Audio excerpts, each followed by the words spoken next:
ਸਰੀ ਦੇ ਵਿੱਚ, ਸਰੀ 'ਚ ਰਹਿਣਾ ਅੱਜ ਪੰਜਾਬੋਂ ਕੱਲ ਨੂੰ ਦੇਖਾਂਗੇ।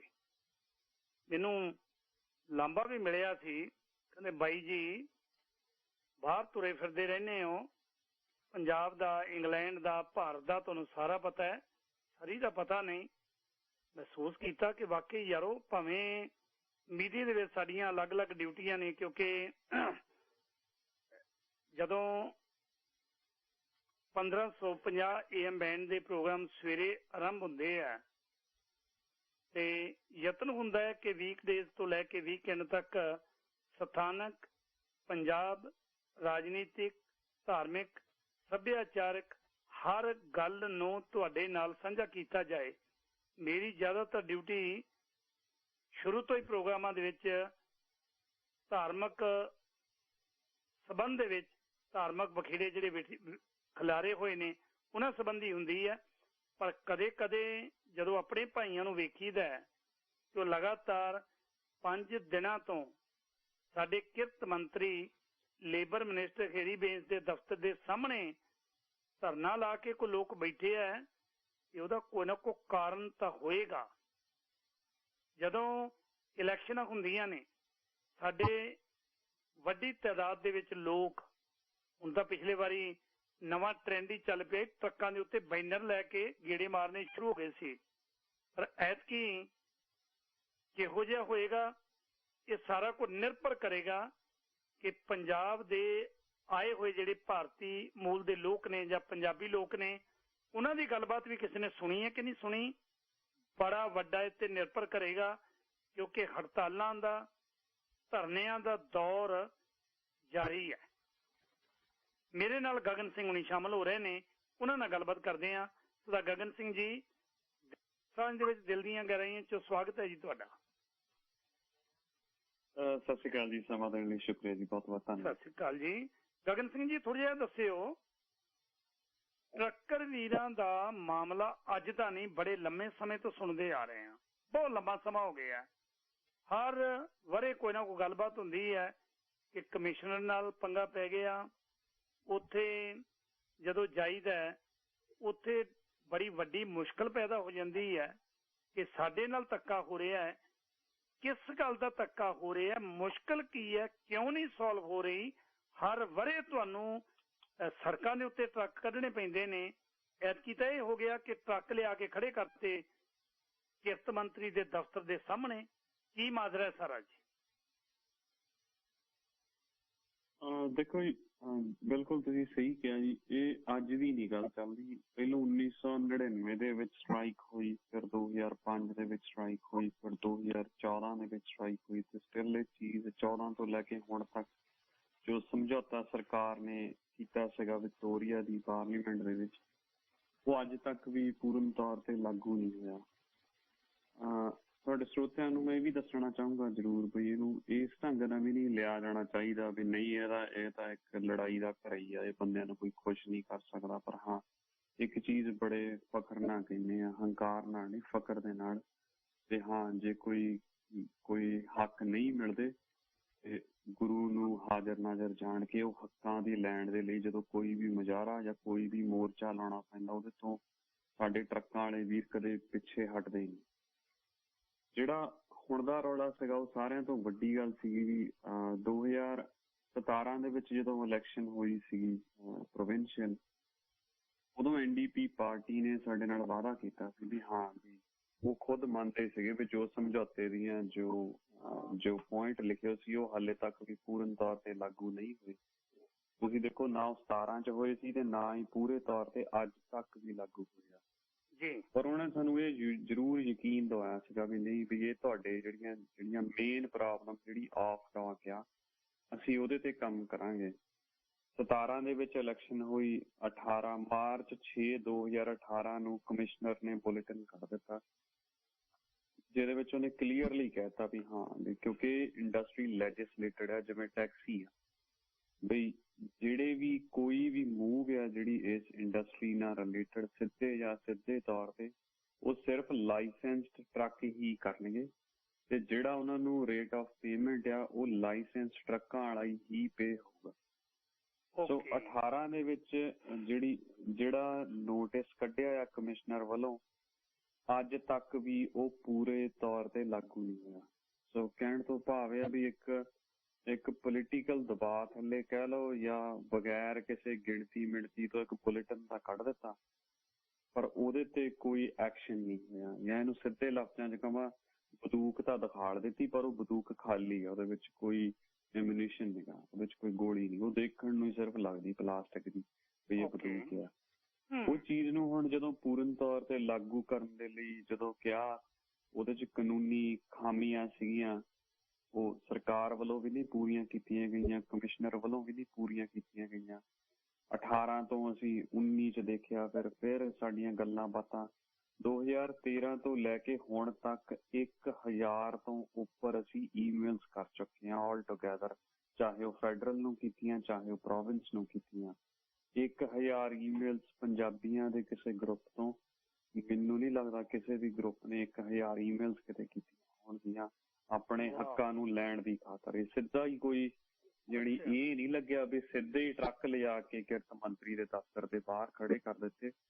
ਬਕਾਇਦਾ ਪਹਿਲੋਂ ਜੋ ਕਾਨੂੰਨੀ ਤੌਰ ਤੇ ਵੀ, ਜੋ ਪੋਲੀਟੀਕਲ ਤੌਰ ਤੇ ਵੀ, ਜੋ ਅਸੀਂ ਆਪਣੀਆਂ ਗੱਲਾਂ ਬਾਤਾਂ ਈਮੇਲਸ ਦੇ ਜ਼ਰੀਏ, ਪਰਸਨਲੀ ਮੀਟਿੰਗਸ ਦੇ ਜ਼ਰੀਏ ਜੋ ਅਸੀਂ ਕਰ ਸਕਦੇ ਸੀ ਉਹ ਕੀਤਾ। ਪਰ ਜਦੋਂ ਨਹੀਂ ਹੋਈ, ਕੋਈ ਚਾਰਾ ਹੋਇਆ, ਹਰ ਹੀਲੇ ਜਦੋਂ ਬੰਦੇ ਸਾਡੇ ਘਰੇ ਬੈਠ ਗਏ, ਜਿੰਨੇ ਉਹ ਟਰੱਕ ਕੱਲ ਤੁਸੀਂ ਵੀ ਦੇਖੇ, ਜਿੰਨੇ ਉਹ ਟਰੱਕ ਖੜੇ ਸੀ ਉਹ ਤਾਂ ਬਹੁਤ ਥੋੜੇ ਆ, ਟਰੱਕ ਤਾਂ ਹੋਰ ਵੀ ਬਹੁਤ ਘਰ ਪੈਂਦੇ ਆ ਰੋਜ਼, ਪਰ ਜਿਹੜੇ ਉਹ ਟਰੱਕ ਖੜੇ ਸੀਗੇ ਉਹ ਬਿਲਕੁਲ ਹਿਊਮਨ ਰਾਈਟਸ ਦੀ BC ਸਰਕਾਰ ਨੇ ਹਿਊਮਨ ਰਾਈਟਸ ਕਮਿਸ਼ਨ ਬਣਾਇਆ ਸੀ, ਪਰ ਇਸੇ BC ਸਰਕਾਰ ਦੀ ਇੱਕ ਜਿਹੜੀ ਪਾਲਿਸੀ ਆ ਜਾਂ ਇਸ ਸਰਕਾਰ ਦੇ ਕਮਿਸ਼ਨਰ ਦੀ ਪਾਲਿਸੀ ਆ, ਸੈਕਸ਼ਨ 23 ਆ ਹਿਊਮਨ ਰਾਈਟਸ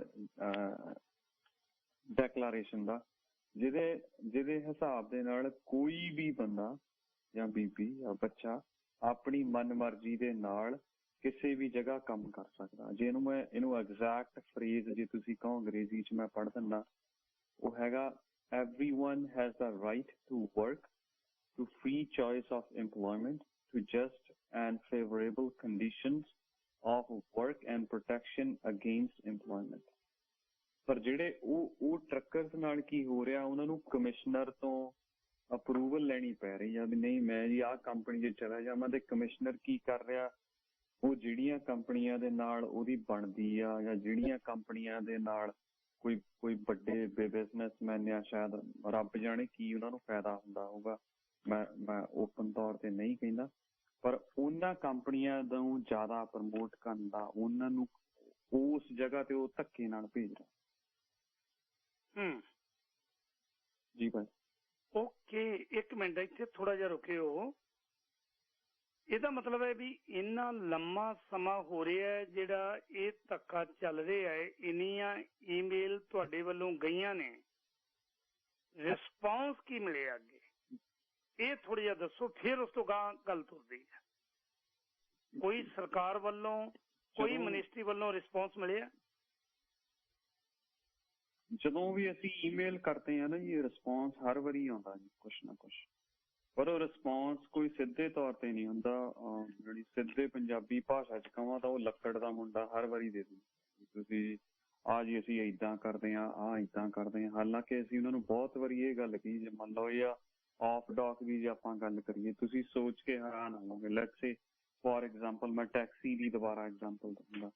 ਜਿੱਦਣ ਟੈਕਸੀ ਦਾ ਐਕਟ ਬਣਿਆ ਸੀਗਾ ਵੈਰੀ ਫਸਟ, ਮੈਨੂੰ ਨਹੀਂ ਪਤਾ ਕਦੋਂ ਬਣਿਆ ਉਹਦੀ ਡੇਟ, ਪਰ ਅੱਜ ਤੋਂ 30, 40 ਜਾਂ 50 ਸਾਲ ਪਹਿਲਾਂ ਦਾ ਬਣਿਆ ਉਹ, ਪਰ ਜਿਸ ਦਿਨ ਉਹ ਐਕਟ ਬਣਿਆ ਸੀਗਾ ਉਹਦੇ ਵਿੱਚ ਬਕਾਇਦਾ ਜੋ ਫਾਈਨਸ ਰੱਖੇ ਗਏ ਸੀ। ਫਰਜ਼ ਕਰੋ ਸਰੀ ਦੀ ਟੈਕਸੀ ਵੈਨਕੂਵਰ ਤੋਂ ਟ੍ਰਿਪ ਨਹੀਂ ਚੱਕ ਸਕਦੀ ਕਿਉਂਕਿ ਉਹ ਇੱਕ ਗੈਰ ਕਾਨੂੰਨੀ ਕੰਮ ਆ, ਪਰ ਉਹ ਗੈਰ ਕਾਨੂੰਨੀ ਕੰਮ ਦੇ ਪਿੱਛੇ ਐਕਟ ਦੇ ਵਿੱਚ ਉਹਦੀ ਪੈਨਲਟੀ ਲਿਖੀ ਗਈ ਆ ਵੀ ਜੇ ਕੋਈ ਗਲਤ ਢੰਗ ਦੇ ਨਾਲ ਫੇਅਰ ਚੱਕਦਾ ਆ ਜਾਂ ਕੋਈ ਗਲਤ ਢੰਗ ਨਾਲ ਕੋਈ ਆਪਣੀ ਐਪ ਵੈਸੇ ਹੀ ਬਣਾ ਕੇ ਉਹ ਇੱਕ ਟੈਕਸੀ ਦਾ ਕੰਮ ਕਰ ਰਿਹਾ, ਉਹਦੇ ਲਈ ਇੱਕ ਪੈਨਲਟੀ ਆ।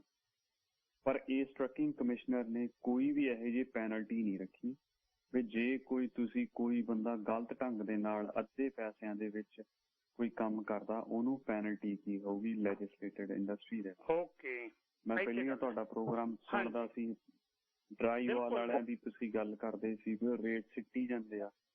ਸਾਡੀ ਇੰਡਸਟਰੀ ਟੋਟਲੀ ਲੈਜਿਸਲੇਟਡ ਆ, ਇਹਦੇ ਵਿੱਚ ਮਿੱਥੇ ਹੋਏ ਰੇਟ ਆ, ਆਹ ਜਗ੍ਹਾ ਤੋਂ ਆਹ ਜਗ੍ਹਾ ਜਾਣ ਦਾ ਕੀ ਰੇਟ ਆ।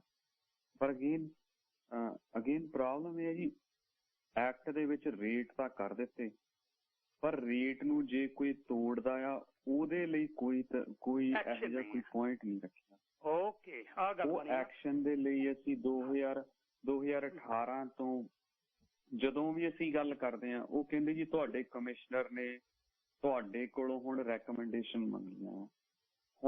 ਹੁਣ ਤੱਕ 18 ਤੋਂ ਲੈ ਕੇ ਹੁਣ ਤੱਕ ਜੇ ਲਾ ਲਈਏ ਤੇ 3 ਵਾਰੀ ਉਹ ਰੈਕਮੈਂਡੇਸ਼ਨ ਕਮਿਸ਼ਨਰ ਮੰਗ ਚੁੱਕਿਆ। ਸੋ ਅਸੀਂ ਉਹਨਾਂ ਨੂੰ ਇਹੀ ਸਵਾਲ ਕਰਦੇ ਹਾਂ ਹਰ ਵਾਰੀ ਵੀ ਤੁਹਾਡਾ ਕਮਿਸ਼ਨਰ ਕੋਈ ਕੰਮ ਸੀ। ਜਿਹੜੀ ਰეკਮੈਂਡੇਸ਼ਨ ਮੰਗ ਰਿਹਾ ਹੈ ਉਹ ਤੁਸੀਂ ਦਿੱਤੀ ਹੈ ਉਹਨੂੰ? ਅਸੀਂ ਜੀ ਰეკਮੈਂਡੇਸ਼ਨ ਮੰਗ ਰਿਹਾ ਰੈਕਮੈਂਡੇਸ਼ਨ ਮੰਗ ਰਿਹਾ ਵੀ ਮੈਂ ਇਹਨਾਂ ਨੂੰ ਕੰਟਰੋਲ ਕਿੱਦਾਂ ਕਰਾਂ, ਹਾਲਾਂਕਿ ਇਹ ਉਹਦੀ ਜੌਬ ਆ, ਇਹ ਉਹਦੀ ਡਿਊਟੀ ਆ, ਇਸ ਚੀਜ਼ ਦੇ ਉਹਨੂੰ ਪੈਸੇ ਮਿਲ ਰਹੇ ਆ ਟੈਕਸ ਪੇਅਰਸ ਦੀ ਕਮਾਈ ਦੇ ਵਿੱਚੋਂ। ਪਰ ਜੇ ਫਿਰ ਵੀ ਚਲੋ ਅਸੀਂ ਬਹੁਤ ਧੰਨਵਾਦੀ ਹਾਂ ਵੀ ਉਹਨਾਂ ਨੇ ਸਾਨੂੰ ਇਹਦੇ ਲਈ ਸਾਡੇ ਕੋਲੋਂ ਰੈਕਮੈਂਡੇਸ਼ਨ ਮੰਗੀਆਂ, ਪਰ ਤੁਸੀਂ ਰੈਕਮੈਂਡੇਸ਼ਨ ਹੀ ਮੰਗੀ ਜਾ ਰਹੇ ਆ, ਉਹਦੇ ਤੇ ਐਕਸ਼ਨ ਦਾ ਕੋਈ ਹੁੰਦਾ ਹੀ ਨਹੀਂ। ਹਰ ਵਾਰੀ ਜਿੱਦਾਂ ਪੰਜਾਬ ਦੇ ਵਿੱਚ ਇਲੈਕਸ਼ਨ ਹੁੰਦੀ ਆ, ਮੰਨ ਲਓ ਹਰ ਸਰਕਾਰ ਕਹਿ ਦਿੰਦੀ ਆ ਅਸੀਂ ਜੋ ਬਰਗਾੜੀ ਦੇ ਵਿੱਚ ਜੋ ਬੇਅਦਬੀ ਹੋਈ ਸੀ ਅਸੀਂ ਉਹਦਾ ਇਨਸਾਫ ਦਵਾਵਾਂਗੇ, ਪਰ ਉਹ ਇਨਸਾਫ ਤੁਸੀਂ ਕਹੀ ਤਾਂ ਜਾਂਦੇ ਆ, ਪਰ 4 ਸਾਲ ਬਾਅਦ ਵੀ ਜੇ ਤੁਹਾਡੇ ਕੋਲ ਇਨਸਾਫ ਨਹੀਂ ਦਵਾ ਹੋਇਆ ਤਾਂ ਮਤਲਬ ਤੁਸੀਂ ਵੀ ਉਨੇ ਗਲਤ ਹੋ ਜਿੰਨਾ ਉਹ ਚੀਜ਼ ਕਰਨ ਵਾਲੇ ਸੀ। 2014 ਦੇ ਵਿੱਚ ਸਮਝੌਤਾ ਹੋਇਆ ਵਿਕਟੋਰੀਆ ਦੇ ਵਿੱਚ, 14 ਤੋਂ ਲੈ ਕੇ ਹੁਣ ਤੱਕ 7 ਸਾਲ ਤੋਂ ਉੱਪਰ ਦਾ ਸਮਾਂ ਹੋ ਗਿਆ। 7 ਸਾਲਾਂ ਦੇ ਵਿੱਚ 3 ਸਾਲ BC ਲਿਬਰਲ ਰਹੀ, 4 ਸਾਲ ਤੋਂ ਉੱਪਰ ਜਿਹੜੀ ਆ ਉਹ NDP ਪਾਰਟੀ, ਜਿਹੜੀ ਵਰਕਰਾਂ ਦੀ ਹਮਾਇਤੀ ਪਾਰਟੀ ਗਿਣਿਆ ਜਾਂਦਾ, ਉਹ ਰਹੀ ਆ। ਜੇ 4 ਸਾਲ ਦੇ ਵਿੱਚ ਵੀ ਮੰਨ ਲਓ ਨਹੀਂ NDP ਕਰ ਸਕੀ, ਨਹੀਂ ਸਾਡੀ ਉਹਨਾਂ ਨੇ ਗੱਲ ਸੁਣੀ, ਈਵਨ ਜਿਹੜਾ ਅਸੀਂ ਉਹਨਾਂ ਦੇ ਦਫ਼ਤਰ ਦੇ ਬਾਹਰ ਮੁਜ਼ਾਹਰਾ ਵੀ ਕੀਤਾ ਉਹ ਵੀ ਉਹਦੇ ਤੋਂ ਪਹਿਲਾਂ ਵੀ ਅਸੀਂ ਉਹਨਾਂ ਨੂੰ ਈਮੇਲਸ ਕੀਤੀਆਂ। ਜਿੱਦਣ ਕਮਿਸ਼ਨਰ ਨੇ ਹੁਣ ਇੱਕ ਰੀਸੈਂਟਲੀ 12 ਮਈ ਨੂੰ ਇੱਕ ਹੋਰ ਨਵੀਆਂ ਜਿਹੜੀ ਇੱਕ ਰੈਕਮੈਂਡੇਸ਼ਨ ਰਿਪੋਰਟ ਹੋਰ ਇਸ਼ੂ ਕਰ ਦਿੱਤੀ, ਉਹਦੇ ਤੋਂ ਬਾਅਦ ਫੇਰ ਕਹਿਤਾ ਸਾਨੂੰ ਹੁਣ ਇਹਦੇ ਬਾਰੇ ਦੱਸੋ ਤੁਹਾਡੀਆਂ ਰੈਕਮੈਂਡੇਸ਼ਨਸ ਕੀ ਆ। ਸੋ ਬੇਸਿਕਲੀ ਜੇ ਇਹਨੂੰ ਹੋਰ ਸਿੱਧੇ ਭਾਸ਼ਾ ਚ ਕਵਾਂ ਤੇ ਜਿੱਦਾਂ ਉਹ ਕਹਿੰਦੇ ਸੀ ਨਾ ਵੀ ਆਂਡੇ ਕਿਤੇ ਦਾ ਕੁੜ ਕਿਤੇ, ਇੱਥੇ ਆਂਡੇ ਵਾਲਾ ਤਾਂ ਕੰਮ ਹੀ ਹੈ ਨਹੀਂ, ਉਹ ਕਮਿਸ਼ਨਰ ਕੁੜ ਹੀ ਕਰੀ ਜਾ ਰਿਹਾ ਵੀ ਕਦੇ ਉਹਨੇ 18 ਚ ਕਰਤਾ, ਫਿਰ 19 ਚ ਕਰਤਾ, ਫਿਰ 20 ਚ ਕਰ ਦਿੱਤਾ, ਹੁਣ 21 ਦੇ ਵਿੱਚ ਕਰ ਦਿੱਤਾ। ਕਿਰਤ ਮੰਤਰੀ ਸਾਹਿਬ ਨੂੰ ਅਸੀਂ ਅਪਰੋਚ ਕੀਤਾ ਵੀ ਅਸੀਂ ਤੁਹਾਨੂੰ ਮਿਲਣਾ ਚਾਹੁੰਦੇ ਹਾਂ ਵੀ, ਕਿਉਂਕਿ ਜਿਹੜਾ ਮੰਨ ਲਓ ਠੀਕ ਆ ਇਹ ਜਿਹੜੀ ਇਹ ਇੰਡਸਟਰੀ ਆ ਜਾਂ ਜਿਹੜੀ ਇਹ ਫਾਈਲ ਆ ਇਹ ਮਿਨਿਸਟਰੀ ਆਫ ਟਰਾਂਸਪੋਰਟੇਸ਼ਨ ਦੇ ਨਾਲ ਸੰਬੰਧਿਤ ਆ, ਪਰ ਜੇ ਇਹ ਕੰਮ ਨੂੰ ਅਸੀਂ ਮਿਨਿਸਟਰ ਆਫ ਟਰਾਂਸਪੋਰਟੇਸ਼ਨ ਨੂੰ ਇਕੱਲੇ ਨੂੰ ਮਿਲਣਾ ਆ, ਫਿਰ ਮਿਨਿਸਟਰ ਆਫ ਟਰਾਂਸਪੋਰਟੇਸ਼ਨ ਹੀ ਵੋਟਾਂ ਚ ਇੱਥੇ, ਕਿਉਂਕਿ ਜੇ ਸਰੀ ਏਰੀਏ ਦਾ ਪਤਾ ਆ ਵੀ ਆਹ ਏਰੀਏ ਦੇ ਵਿੱਚ ਸਭ ਤੋਂ ਵੱਧ ਜਿਹੜੇ ਆ ਟਰਾਂਸਪੋਰਟ ਨਾਲ ਰਿਲੇਟਡ ਜਿਹੜੇ ਵਰਕਰ ਆ ਉਹ ਇੱਥੇ ਰਹਿੰਦੇ ਆ, ਫਿਰ ਟਰਾਂਸਪੋਰਟੇਸ਼ਨ ਮਿਨਿਸਟਰੀ ਸਾਰੀ ਸਰੀ ਦੀ ਇੱਕੋ ਹੀ ਕੰਸਟੀਚੁਐਂਸੀ ਬਣਾ ਕੇ ਫਿਰ ਉੱਥੇ ਕਰ ਦਿਓ, ਫਿਰ ਉੱਥੇ ਅਸੀਂ ਚਲੇ ਜਾ ਕਰਾਂਗੇ। ਹੁਣ ਟਰਾਂਸਪੋਰਟੇਸ਼ਨ ਮਿਨਿਸਟਰ ਦਾ ਬੈਠਾ ਵਿਕਟੋਰੀਆ, ਪਹਿਲਾ ਟਰਾਂਸਪੋਰਟੇਸ਼ਨ ਮਿਨਿਸਟਰ ਬੈਠਾ ਸੀਗਾ ਕਲੋਨੇ ਬੈਠਾ ਸੀ। ਹੁਣ ਸਾਨੂੰ ਸਮਝ ਨਹੀਂ ਆਉਂਦੀ ਵੀ ਜਿੱਥੇ ਮੇਨ ਹੱਬ ਆ ਬਿਜ਼ਨਸ ਦੀ ਉੱਥੋਂ ਦਾ ਕੋਈ ਮਿਨਿਸਟਰ ਹੀ ਨਹੀਂ ਹੁੰਦਾ। ਦੂਜੀ ਗੱਲ ਇਹ, ਜਦੋਂ ਅਸੀਂ ਈਵਨ ਕਮੈਂਟਸ ਵੀ ਦੇਖਦੇ ਹਾਂ ਮਿਨਿਸਟਰ ਦੇ ਜਾਂ ਕਮਿਸ਼ਨਰ ਦੇ ਦੇਖਦੇ ਹਾਂ, ਉਹ ਇਸ ਚੀਜ਼ ਨੂੰ ਇੱਕ ਡਾਇਵਰਟ ਕਰ ਰਿਹਾ, ਜਿਹੜੀ ਇੱਕ ਸਿੱਧੇ ਇੱਕ ਆਮ ਲੇਮੈਨ ਨੂੰ ਵੀ ਪਤਾ ਆ ਵੀ ਜੇ ਤੁਸੀਂ ਇੱਕ ਜਗ੍ਹਾ ਤੇ ਕੋਈ ਗਲਤ ਢੰਗ ਨਾਲ ਤੁਸੀਂ ਕੰਟਰੋਲ ਨਹੀਂ ਕਰਦੇ, ਤੁਸੀਂ ਲੈਜਿਸਲੇਟ ਕਰਤਾ, ਰੇਟ ਵਧੀਆ ਹੋਗਾ, ਪਰ ਉਹ ਤੁਸੀਂ ਨਾਲ ਦੀ ਨਾਲ ਤੁਸੀਂ ਇੱਕ ਲੂਪ ਹੋਲ ਜਿਹੜਾ ਤੁਸੀਂ ਬੰਦ ਨਹੀਂ ਕਰ ਰਹੇ, ਉਹ ਨੈਚੁਰਲੀ ਕੰਪਨੀਆਂ ਨੇ ਤਾਂ ਜਾਂ ਸ਼ਿਪਰਾਂ ਨੇ ਤਾਂ ਉਹ ਲੂਜ਼ ਹੋਲ ਨੂੰ ਵਰਤ ਕੇ ਆਪਣਾ ਕੰਮ ਕਰਨਾ ਹੀ ਕਰਨਾ। ਬਿਲਕੁਲ ਇੰਜ ਕਰਿਓ ਗਗਨ ਜੀ, ਹੋਲਡ ਕਰਕੇ ਰੱਖਿਓ ਗਗਨ ਸਿੰਘ ਜੀ ਥੋੜਾ ਚਿਰ, ਮੈਂ ਇੱਕ ਬ੍ਰੇਕ ਲੈ ਲਾਂ, ਨਾਲ ਦੀ ਨਾਲ ਮੈਂ ਇਸ ਮਾਮਲੇ ਤੇ ਲਾਈਨਾਂ ਵੀ ਥੋੜੀਆਂ ਖੋਲਣਾ ਚਾਹੁੰਦਾ, ਕਿਉਂਕਿ ਗੱਲ ਇਹ ਨਹੀਂ ਕਿ ਸਰਕਾਰਾਂ ਤੱਕ ਨਹੀਂ ਪਹੁੰਚਦੀ, ਯੈਸ ਹਰ ਗੱਲ ਸਰਕਾਰਾਂ ਤੱਕ ਪਹੁੰਚਦੀ ਹੈ, ਪਰ ਇਹ ਤੇ ਅਮਲ ਕਿਉਂ ਨਹੀਂ ਹੋ ਰਿਹਾ? ਕਿ ਇਹ ਅਮਲ ਇਲੈਕਸ਼ਨਾਂ ਤੋਂ 2 ਮਹੀਨੇ ਪਹਿਲਾਂ ਸ਼ੁਰੂ ਹੁੰਦੇ ਨੇ ਸਾਰੇ, ਜਿਵੇਂ ਹੁਣ ਕਾਂਗਰਸ ਸਰਕਾਰ ਨੂੰ ਯਾਦ ਆ ਗਿਆ ਕਿ ਗੁਰੂ ਗ੍ਰੰਥ ਸਾਹਿਬ ਦੀ ਬੇਅਦਬੀ ਹੋਈ ਸੀ। ਅਚਨਚੇਤ ਇੱਕਦਮ ਸਾਰੇ ਕੰਮ ਕਰਨੇ ਸ਼ੁਰੂ ਕਰਤੇ, ਆਰੰਭ ਕਰਤਾ।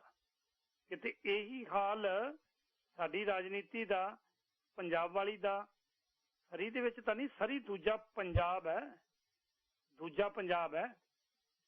ਕਈ ਲੋਕ ਭਾਵੇਂ ਜਿਵੇਂ ਮਰਜ਼ੀ ਕਹੀ ਜਾਣ, ਪਰ ਇੱਥੇ ਤਰੱਕੀਆਂ ਵੀ ਬਹੁਤ ਕੀਤੀਆਂ ਨੇ, ਲੱਤਾਂ ਖਿੱਚਣ ਵਾਲੇ ਵੀ ਬਹੁਤ ਨੇ, ਦੂਜੇ ਨਹੀਂ ਨੇ। 1844471550 ਵਾਪਸ ਆਉਣੇ ਆ ਵਪਾਰਕ ਵਕਫੇ ਤੋਂ ਬਾਅਦ। ਥੋੜਾ ਜਿਹਾ ਹੋਲਡ ਕਰਿਓ ਗਗਨ ਸਿੰਘ ਜੀ, ਕੁਝ ਕੁ ਚੀਜ਼ਾਂ ਮੈਂ ਤੁਹਾਡੇ ਤੋਂ ਹੋਰ ਸਪਸ਼ਟ ਕਰਨੀਆਂ ਚਾਹੁੰਦਾ ਜੀ। ਗਗਨ ਸਿੰਘ ਸਰੀ ਤੋਂ ਮੇਰੇ ਨਾਲ ਨੇ, ਗੱਲਬਾਤ ਕਰ ਰਹੇ ਨੇ। ਤੁਹਾਡਾ ਪ੍ਰਤੀਕਰਮ, ਤੁਸੀਂ ਕੀ ਸੋਚਦੇ ਹੋ ਕਿ ਕਿਸੇ ਦਾ ਦਿਲ ਕਰਦਾ ਹੈ ਕਿ ਅਸੀਂ ਆਪਣਾ ਕੀਮਤੀ ਸਮਾਂ ਬਰਬਾਦ ਕਰਕੇ ਆਪਣੇ ਹੀ ਮਿਨਿਸਟਰ ਦੇ ਸਾਹਮਣੇ ਟਰੱਕਾਂ ਨੂੰ ਜਾ ਕੇ ਖੜਾ ਕਰ ਦਈਏ ਤੇ ਪੁਲਿਸ ਆ ਕੇ ਕਹੇ ਕਿ ਤੁਸੀਂ ਰਸਤਾ ਬੰਦ ਨਾ ਕਰੋ? ਗਗਨ ਸਿੰਘ ਜੀ, ਇੱਕ ਗੱਲ ਮੈਂ ਜਾਣਨਾ ਚਾਹੁੰਦਾ ਤੁਹਾਡੇ ਤੋਂ, ਮੈਨੂੰ ਯਾਦ ਹੈ, ਬਹੁਤ ਚੰਗੀ ਤਰ੍ਹਾਂ ਚੇਤੇ ਹੈ, ਤੁਹਾਡੇ ਮੂੰਹੋਂ ਮੈਂ ਗੱਲ ਇਹ ਸੁਣੀ ਹੈ। ਜਦੋਂ ਪਿਛਲੇ ਵਾਰੀ BC ਦੀਆਂ ਇਲੈਕਸ਼ਨਾਂ ਸੀ ਤੇ ਗਗਨ ਸਿੰਘ ਇਹ ਕਹਿ ਰਹੇ ਸੀ ਕਿ ਅਸੀਂ NDP ਦੀ ਹਮਾਇਤ ਤੇ ਖੜੇ ਹਾਂ ਪੂਰੇ, ਸਾਨੂੰ NDP ਨੇ ਵਾਅਦਾ ਕੀਤਾ ਹੈ ਕਿ ਤੁਹਾਡੀਆਂ ਜਿਹੜੀਆਂ ਮੁਸ਼ਕਲਾਂ ਨੇ ਉਹਦਾ ਅਸੀਂ ਹੱਲ ਕਰਾਂਗੇ। ਇਹ ਥੋੜਾ ਜਿਹਾ ਕਲੀਅਰ ਕਰਿਓ। ਤੁਸੀਂ ਆਪ ਹੀ ਕਹਿ ਰਹੇ ਸੀ ਕਿ ਅਸੀਂ ਉਹਨਾਂ ਦੀ ਹਮਾਇਤ ਦੇ ਵਿੱਚ ਖੜੇ ਹਾਂ, ਅੱਜ ਆਪ ਹੀ ਜਾ ਕੇ ਮੁਜ਼ਾਹਰੇ ਕਰੀ ਜਾਂਦੇ ਹਾਂ। ਬਿਲਕੁਲ ਜੀ, ਇਹ ਪਿਛਲੀਆਂ ਇਲੈਕਸ਼ਨ ਨਹੀਂ ਸੀਗੀਆਂ ਜੀ, 2017 ਦੀਆਂ ਇਲੈਕਸ਼ਨ ਸੀਗੀਆਂ ਜੀ ਜੀ। ਉਸ ਵੇਲੇ ਸਾਨੂੰ ਕਿਰਤ ਮੰਤਰੀ ਸਾਹਿਬ ਨੇ ਸਾਡੀ ਮੀਟਿੰਗ ਦੇ ਵਿੱਚ ਇਹ ਗੱਲ ਕਹੀ ਸੀਗੀ ਔਨ ਕੈਮਰਾ ਤੇ ਸਾਰਿਆਂ ਦੀ ਹਾਜ਼ਰੀ ਦੇ ਵਿੱਚ, ਬਈ ਸਾਡੇ ਕੋਲ ਪਾਵਰ ਹੈ ਨਹੀਂ ਹੁਣ, ਕਿਉਂਕਿ ਉਦੋਂ ਇਹ ਆਪੋਜੀਸ਼ਨ 'ਚ ਸੀਗੇ। ਤੇ ਉਹਨਾਂ ਨੇ ਬਕਾਇਦਾ ਸਾਰਿਆਂ ਦੇ ਸਾਹਮਣੇ, ਤਕਰੀਬਨ 800-900 ਬੰਦਾ ਗ੍ਰੈਂਡ ਤਾਜ ਦੇ ਵਿੱਚ ਸੀ ਉਦੋਂ, ਤੇ ਸਾਰਿਆਂ ਦੇ ਸਾਹਮਣੇ ਕਿਹਾ ਸੀ ਵੀ ਸਾਨੂੰ ਪਾਵਰ ਦੇ ਦਿਓ, ਅਸੀਂ 1 ਘੰਟੇ 'ਚ ਹੱਲ ਕਰਾ ਦਿਆਂਗੇ ਇਹ ਸਾਰੇ ਤੁਹਾਡੇ ਮਸਲੇ, ਕੋਈ ਬਹੁਤੇ ਵੱਡੇ ਮਸਲੇ ਨੇ। ਮੈਂ ਪ੍ਰੋਮਿਸ ਕਰਦਾ ਪ੍ਰੋਗਰਾਮ ਮੁੱਕਣ ਤੋਂ ਬਾਅਦ ਮੈਂ ਤੁਹਾਨੂੰ ਵੀਡੀਓ ਵੀ ਭੇਜ ਦਵਾਂਗਾ। ਦੂਜੀ ਗੱਲ ਇਹ ਸੀ, ਜੇ ਗਗਨ ਸਿੰਘ ਇਕੱਲਾ ਕੋਈ ਡਿਸੀਜ਼ਨ ਨਹੀਂ ਲੈਂਦਾ, ਗਗਨ ਸਿੰਘ ਇੱਕ ਸਪੋਕਸਪਰਸਨ ਹੈ UTA ਦਾ, ਜੋ ਵੀ ਸਾਰੇ ਟਰੱਕਰਸ ਦਾ ਜੋ ਡਿਸੀਜ਼ਨ ਯੂਨੈਨਿਮਸਲੀ ਇਕੱਠਿਆਂ ਦਾ ਹੁੰਦਾ ਆ, ਜੋ ਮੈਜੋਰਿਟੀ ਦਾ ਹੁੰਦਾ, ਉਹ ਅਸੀਂ ਕਰ ਦਿੰਦੇ ਹਾਂ। ਹਾਂ, ਮੈਂ ਜ਼ਰੂਰ ਇਹ ਮੰਨਦਾ ਸੀ, ਉਦੋਂ ਇਹ ਗੱਲ ਕਹੀ ਸੀ, ਕਿਉਂਕਿ ਕ੍ਰਿਸਟੀ ਕਲਾਰਕ ਹੋਣਾ ਤੋਂ ਅਸੀਂ ਉਹਨਾਂ ਦੇ ਵਾਅਦੇ ਕਰਨ ਤੋਂ ਬਾਅਦ, ਮੁੱਕਰਨ ਤੋਂ 3 ਸਾਲ ਬਾਅਦ ਸਾਡੇ ਕੋਲ ਇਹੀ ਇੱਕ ਆਸ ਬਚੀ ਸੀ। ਇਸੇ ਕਰਕੇ ਹੀ ਅਸੀਂ ਇਹ ਗੱਲ ਕਹੀ ਸੀ। ਪਿਛਲੀਆਂ ਇਲੈਕਸ਼ਨਸ ਹੋਈਆਂ ਸੀ, ਕਿਸੇ ਵੀ ਪਾਰਟੀ ਦੀ ਸਪੋਰਟ ਨਹੀਂ ਸੀ ਜਿਹੜੀਆਂ ਆਹ ਪਿਛਲੇ ਸਾਲ ਹੋ ਕੇ ਹਟੀਆਂ, ਨਾ ਅਸੀਂ NDP ਦੀ, ਨਾ ਅਸੀਂ BC ਲਿਬਰਲ ਦੀ, ਅਸੀਂ ਦੋਨਾਂ ਤੋਂ ਸਿਰਫ ਪਿੱਛੇ ਸੀ। ਹਾਂਜੀ, ਮੈਂ ਜ਼ਰੂਰ ਔਨ 에ਅਰ ਕਹਿੰਦਾ ਵੀ ਹਾਂਜੀ ਅਸੀਂ ਸਪੋਰਟ ਕੀਤੀ ਸੀ। ਓਕੇ, ਤੁਸੀਂ ਸਪੋਰਟ ਕੀਤੀ 2017 ਵਿੱਚ, 2019 ਦੇ ਵਿੱਚ ਤੁਸੀਂ NDP ਨੂੰ ਇੱਕ ਲੈਟਰ ਲਿਖ ਰਹੇ ਹੋ। ਥੋੜੀ ਜਿਹੀ ਗੱਲ ਮੈਂ ਕਲੀਅਰ ਕਰਨਾ ਚਾਹੁੰਦਾ ਦੋਨੇ ਪੱਖ, ਕਿਉਂਕਿ ਮੈਂ ਚਾਹੁੰਦਾ ਕਿ ਪਬਲਿਕ ਨੂੰ ਸਾਰਾ ਪਤਾ ਲੱਗੇ। ਤੁਸੀਂ, ਤੁਹਾਡੇ ਹੱਥਾਂ ਦੀ ਲਿਖੀ ਹੋਈ 18 ਅਪ੍ਰੈਲ 2019 ਦੀ ਚਿੱਠੀ ਹੈ, ਜਿਹਦੇ ਵਿੱਚ ਤੁਸੀਂ ਉਹਨਾਂ ਦਾ ਟਰੱਕਰ ਐਸੋਸੀਏਸ਼ਨ ਵੱਲੋਂ ਧੰਨਵਾਦ ਕਰਦੇ ਹੋ ਕਿ ਸਾਡੇ ਜਿਹੜੇ ਰਿਲੇਸ਼ਨ ਸਨ ਇਸ ਸਬੰਧ ਦੇ ਵਿੱਚ, ਜਾਂ ਜਿਹੜੀ ਵੀ ਮੁਸ਼ਕਲ ਚੱਲ ਰਹੀ ਸੀ, ਇੰਟੈਂਸ ਸਿਚੁਏਸ਼ਨ ਸੀ, ਉਹਨੂੰ ਸੋਲਵ ਕਰਨ ਦੇ ਲਈ ਤੁਸੀਂ ਸਾਡੀ ਜਿਹੜੀ $25 ਐਮਟੀ ਚੈਸਿਸ ਦੇ ਰੇਟ ਨੇ ਉਹਦੇ ਲਈ ਆਫ ਡੌਕ ਜਿਹੜੀ ਗੱਲਬਾਤ ਹੋਈ, ਪਲੱਸ ਟ੍ਰਿਪ ਰੇਟ ਇਨਕਰੀਜ਼ ਕਰਨ ਦੀ ਗੱਲਬਾਤ ਹੋਈ, ਤੇ ਇਹਦੇ ਨਾਲ ਨਾਲ 2% ਪੇ ਇਨਕਰੀਜ਼ ਕਰਨ ਦੀ ਗੱਲਬਾਤ ਹੋਈ। ਉਹਦੇ ਵਾਸਤੇ ਤੁਸੀਂ ਧੰਨਵਾਦ ਪੱਤਰ ਲਿਖਿਆ ਉਹਨਾਂ ਨੂੰ।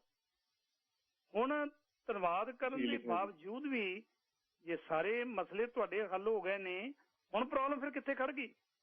ਇਹਨੂੰ ਕਰੋ ਕਲੀਅਰ ਥੋੜਾ ਜਿਹਾ। ਜਿਹੜਾ ਮਸਲਾ ਤੁਸੀਂ $25 ਐਮਟੀ ਚੈਸੀ ਵਾਲੀ ਗੱਲ ਸੀਗੀ ਹੈ, ਜੀ ਜੀ ਜੀ, ਉਸ ਦਿਨ ਸਾਡੇ ਨਾਲ ਇਹ ਵਾਅਦਾ ਕਰ ਲਿਆ ਗਿਆ ਸੀ।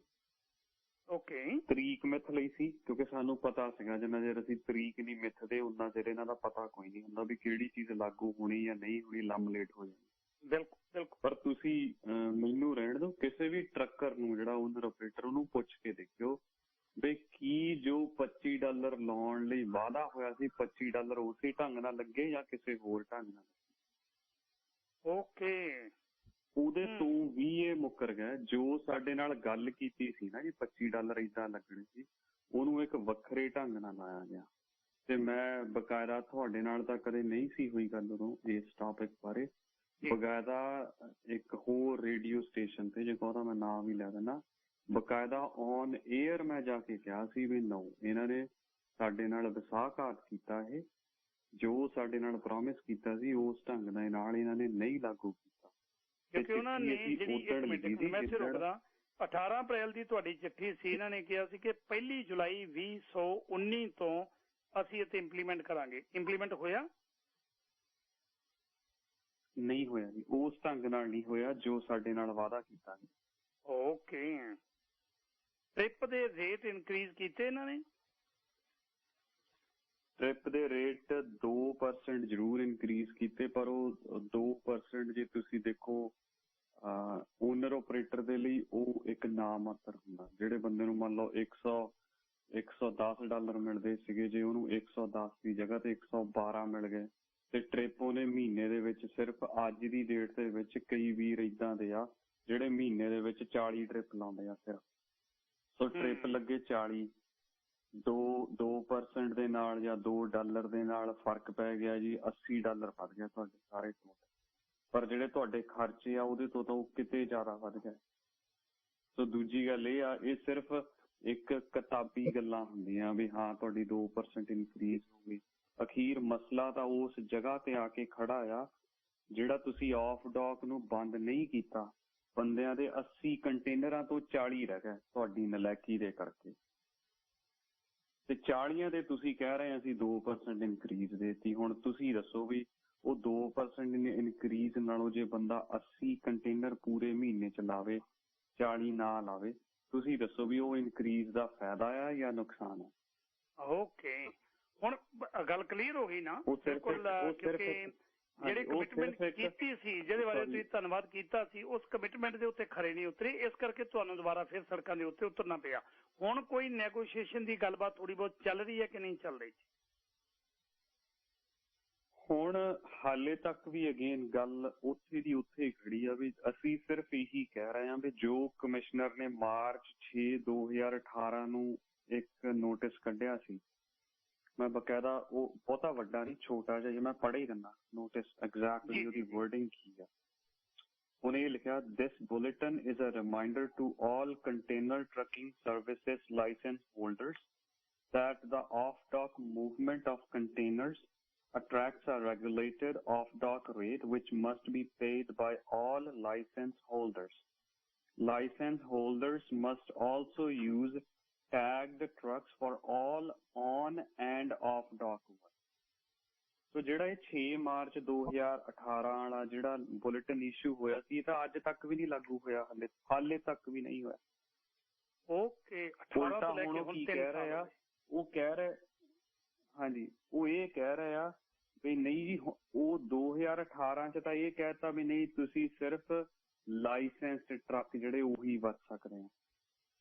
2021 ਚ ਹੋਰ ਨਵਾਂ ਇੱਕ ਫਲੂਹਾ ਸਿੱਟਦਾ, ਉਹ ਚ ਕਹਿਤਾ ਨਹੀਂ ਏਦਾਂ ਕਰਦੇ ਆ, ਜਿਹੜੇ ਇਲੀਗਲ ਟਰੱਕ ਚਲਾਉਂਦੇ ਨਾ ਉਹ ਇਲੀਗਲ ਚਲਾਈ ਜਾਣ, ਰੇਟ ਉਹੀ ਪੇ ਕਰਨਾ। ਪਰ ਜਿਹੜੇ ਬੰਦੇ ਇਸ ਇੰਡਸਟਰੀ ਨੂੰ ਇੰਨੇ ਦਹਾਕਿਆਂ ਤੋਂ ਸਰਵ ਕਰਦੇ ਆ, ਉਹਨਾਂ ਨੂੰ ਕਿਹੜੇ ਖੂਹ ਸਿੱਟੂਗੇ? ਉਹੀ ਬੰਦੇ ਇਹਨਾਂ ਦੇ ਦਫ਼ਤਰਾਂ ਦੇ ਬਾਹਰ ਜਾ ਕੇ ਖੜੇ, ਜਿਹੜੇ ਉਹਨਾਂ ਚੋਂ ਇੱਕ ਕੰਪਨੀ, ਚਲੋ ਮੈਂ ਨਾਂ ਨਹੀਂ ਲੈਂਦਾ, ਉਹ ਕੰਪਨੀ ਦੇ ਵਿੱਚੋਂ 8 ਓਨਰ ਆਪਰੇਟਰ ਉਹਨਾਂ ਨੇ ਕੱਢ ਦਿੱਤੇ, ਉਹਦੀ ਜਗ੍ਹਾ ਤੇ 11 ਨੌਨ ਲਾਇਸੈਂਸ ਟਰੱਕ ਜਿਹੜੇ ਉਹ ਲਿਆ ਕੇ ਖੜੇ ਕਰ ਦਿੱਤੇ। ਉਹਨੂੰ ਹੁਣ ਜਿਹੜੇ ਬੰਦੇ, ਜੇ ਮਿਨੀਮਮ ਡਰਾਈਵਰਾਂ ਦਾ ਰੇਟ ਲਾ ਲਈਏ $27.40 ਰੇਟ ਆ, ਪਲੱਸ ਔਨ ਟਾਪ ਆਫ ਜਿਹੜੀ ਵਕੇਸ਼ਨ ਪੇ ਤੇ ਹੋਰ ਸਾਰੇ ਬੈਨੀਫਿਟ ਜਿਹੜੇ ਆ। ਪਰ ਜਿਹੜੇ ਉਹ ਇਲੀਗਲ ਟਰੱਕ ਪਾਏ ਆ, ਉਹਦੇ ਤੇ ਚਾਹੇ ਉਹ $15 ਪੇ ਕਰੀ ਜਾਣ, ਚਾਹੇ ਉਹ ਮੰਨ ਲਓ ਫੋਰਨ ਵਰਕਰ ਰੱਖ ਕੇ ਚਾਹੇ $10 ਪੇ ਕਰਨ, ਕਿਹੜਾ ਕੋਈ ਦੇਖਦਾ, ਕਿਹੜਾ ਕੋਈ ਪੁੱਛਦਾ ਉਹਨਾਂ ਨੂੰ? ਕਿਉਂਕਿ ਉਹ ਆਡਿਟ ਦੇ ਵਿੱਚ ਨਹੀਂ ਆਉਂਦੇ। ਜੇ ਮੰਨ ਲਓ ਆ ਛੋਟੀਆਂ ਚੀਜ਼ਾਂ ਹੋ ਵੀ ਗਈਆਂ, ਦੇਖੋ ਅਸੀਂ ਤਾਂ ਜਿਹੜੀ ਤੁਸੀਂ ਚਿੱਠੀ ਦੀ ਗੱਲ ਕਹੀ ਆ, ਅਸੀਂ ਕਦੇ ਵੀ ਜੇ ਕੁਛ ਚੰਗਾ ਕਰਦੇ ਆ, ਅਸੀਂ ਹਰ ਵਾਰੀ ਕਹਿੰਦੇ ਵੀ ਇਹਨਾਂ ਨੇ ਆਹ ਚੰਗਾ ਕੀਤਾ। ਸਾਡਾ ਕੋਈ ਇਹਨਾਂ ਦਾ ਨਿੱਜੀ ਵੈਰ ਵਿਰੋਧ ਨਹੀਂ, ਅਸੀਂ ਤਾਂ ਕੋਈ ਪੋਲੀਟੀਸ਼ੀਅਨ ਨਹੀਂ, ਅਸੀਂ ਤਾਂ ਸਿਰਫ ਇੱਕ ਆਪਣੇ ਹੱਕਾਂ ਦੇ ਲਈ ਫਾਈਟ ਕਰ ਰਹੇ, ਕਿਉਂਕਿ ਸਾਨੂੰ ਸਾਰਿਆਂ ਨੂੰ ਅਸੀਂ ਸਮਝਦੇ ਹਾਂ ਵੀ ਕਿਹੜੀਆਂ ਗੱਲਾਂ ਦੀ ਖਾਤਰ ਸਾਨੂੰ ਆਪਣਾ ਘਰ ਘਾਟ ਛੱਡ ਕੇ ਸਾਨੂੰ ਇੱਥੇ ਆਉਣਾ ਪਿਆ। ਜੇ ਇੱਥੇ ਆ ਕੇ ਵੀ ਸਾਡੀ ਉਹੀ ਖੱਜਲ ਖੁਆਰੀ ਰਹੀ, ਸਿਸਟਮ ਦੇ ਨਾਲ ਸਾਨੂੰ ਲੜਨਾ ਪਿਆ, ਸਾਡੇ ਨਾਲ ਸਿਸਟਮ ਇਸ ਤਰੀਕੇ ਨਾਲ ਵਰਕ ਕਰਦਾ ਵੀ ਜਿਵੇਂ, ਕਿਉਂਕਿ ਸਾਰਿਆਂ ਤੋਂ ਵੱਡਾ ਕਾਰਨ ਇੱਕ ਕੌੜੀ ਸੱਚਾਈ ਆ, ਸਾਰਿਆਂ ਤੋਂ ਵੱਡਾ ਕਾਰਨ ਕਿਉਂਕਿ ਇਸ ਇੰਡਸਟਰੀ 'ਚ 95% ਬੰਦੇ ਪੰਜਾਬੀ ਆ। ਹਾਂਜੀ ਬਿਲਕੁਲ, ਇਸੇ ਕਰਕੇ ਕਹਿ ਰਹੇ ਵੀ ਟਰੱਕਿੰਗ ਦੇ ਵਿੱਚ ਜ਼ਿਆਦਾ ਬੰਦੇ ਆਪਣੇ ਹੀ ਆ। ਅੱਛਾ, ਇੱਕ ਇਹਦੇ ਨਾਲ ਫਿਰ ਮੇਰੇ ਕੋਲ ਕਾਲਰ ਵੀ ਕੁਝ ਹੈਗੇ ਆ, ਗੱਲਬਾਤ ਕਰਾਂਗੇ। ਤੁਸੀਂ ਕਾਲ ਕਰਕੇ ਲਾਈਨ ਆਪਣੀ ਹੋਲਡ ਵੀ ਕਰ ਸਕਦੇ ਹੋ। ਕੱਲ ਮੈਂ ਉੱਥੇ ਸਾਂ ਜੀ, BCC ਕਾਉਂਸਲ ਜਿਹੜੇ 7 ਗੁਰਦੁਆਰਾ ਸਾਹਿਬਾਨ ਨੇ ਲੋਅਰ ਮੇਨਲੈਂਡ ਦੇ, ਉਹਨਾਂ ਨੇ ਵੀ ਕੋਈ ਫੈਸਲਾ ਸੁਣਾਇਆ ਤੁਹਾਡੀ ਹਮਾਇਤ ਦੇ ਵਿੱਚ ਆਏ ਨੇ, ਕੀ ਕਹਿੰਦੇ ਨੇ ਉਹ? ਉਹਨਾਂ ਨੇ ਇੱਕ ਤਾਂ ਕਿਰਤ ਮੰਤਰੀ ਸਾਹਿਬ ਨੂੰ ਉਹਨਾਂ ਨੇ ਚਿੱਠੀ ਪਾਈ, ਓਕੇ, ਜਿਹਦੇ ਵਿੱਚ ਉਹਨਾਂ ਨੇ ਕਲੀਅਰਲੀ ਇਹ ਸਪਸ਼ਟ ਕੀਤਾ, ਤੇ ਮਨਿੰਦਰ ਸਿੰਘ ਹੁਣੀ ਉੱਥੇ ਵਰਬਲੀ ਵੀ ਸਪਸ਼ਟ ਕੀਤਾ ਵੀ ਦੇਖੋ ਵੀ ਮਸਲੇ ਤੁਹਾਡੇ ਜੋ ਵੀ ਹੈਗੇ ਆ ਉਹ ਹੈਗੇ ਸੋ ਹੈਗੇ, ਵੀ ਅੱਜ ਇਹਨਾਂ ਨੂੰ 5ਵਾਂ ਦਿਨ ਆ, ਇੰਨੀ ਤਪਦੀ ਧੁੱਪ ਦੇ ਵਿੱਚ ਤੁਹਾਡੇ ਦਫ਼ਤਰ ਦੇ ਬਾਹਰ ਖੜੇ ਆ, ਤੇ ਤੁਸੀਂ ਦੱਸੋ ਵੀ ਮੰਨ ਲਓ ਤੁਸੀਂ ਮਸਲਾ ਹੱਲ ਕਰੋ ਜਾਂ ਨਾ ਕਰੋ ਉਹ ਬਾਅਦ ਦੀ ਗੱਲ ਆ, ਤੁਸੀਂ ਦੱਸੋ ਵੀ ਇਹਨਾਂ ਨੂੰ ਇਸ ਧੁੱਪ ਚੋਂ ਪਰਾਂ ਕਰਨ ਦੇ ਲਈ ਕੀ ਕੀਤਾ? ਓਕੇ, ਦੂਜੀ ਚੀਜ਼ ਉਹਨਾਂ ਨੇ ਕਲੀਅਰ ਕੱਟ ਕੱਲ ਕਹਿ ਦਿੱਤਾ ਨਹੀਂ ਜੀ, ਨਹੀਂ ਜੀ। ਓਕੇ, ਕੀ ਫੈਸਲਾ ਲਿਆ ਉੱਥੇ ਨੇੜੇ ਦਾ? BC ਗੁਰਦੁਆਰਾ ਕਾਉਂਸਲ ਨੇ ਕੱਲ ਉਹਨਾਂ ਨੇ ਮਨਿੰਦਰ ਸਿੰਘ ਹੁਣੀ, ਤੁਹਾਨੂੰ ਵੀ ਤੁਸੀਂ ਤਾਂ ਉੱਥੇ ਖੜੇ, ਹਾਂਜੀ ਮੈਂ ਉੱਥੇ ਸਾਂ ਜੀ, ਉਹਨਾਂ ਨਾਲ ਗੱਲਬਾਤ ਕਰ ਰਿਹਾ ਸੀ।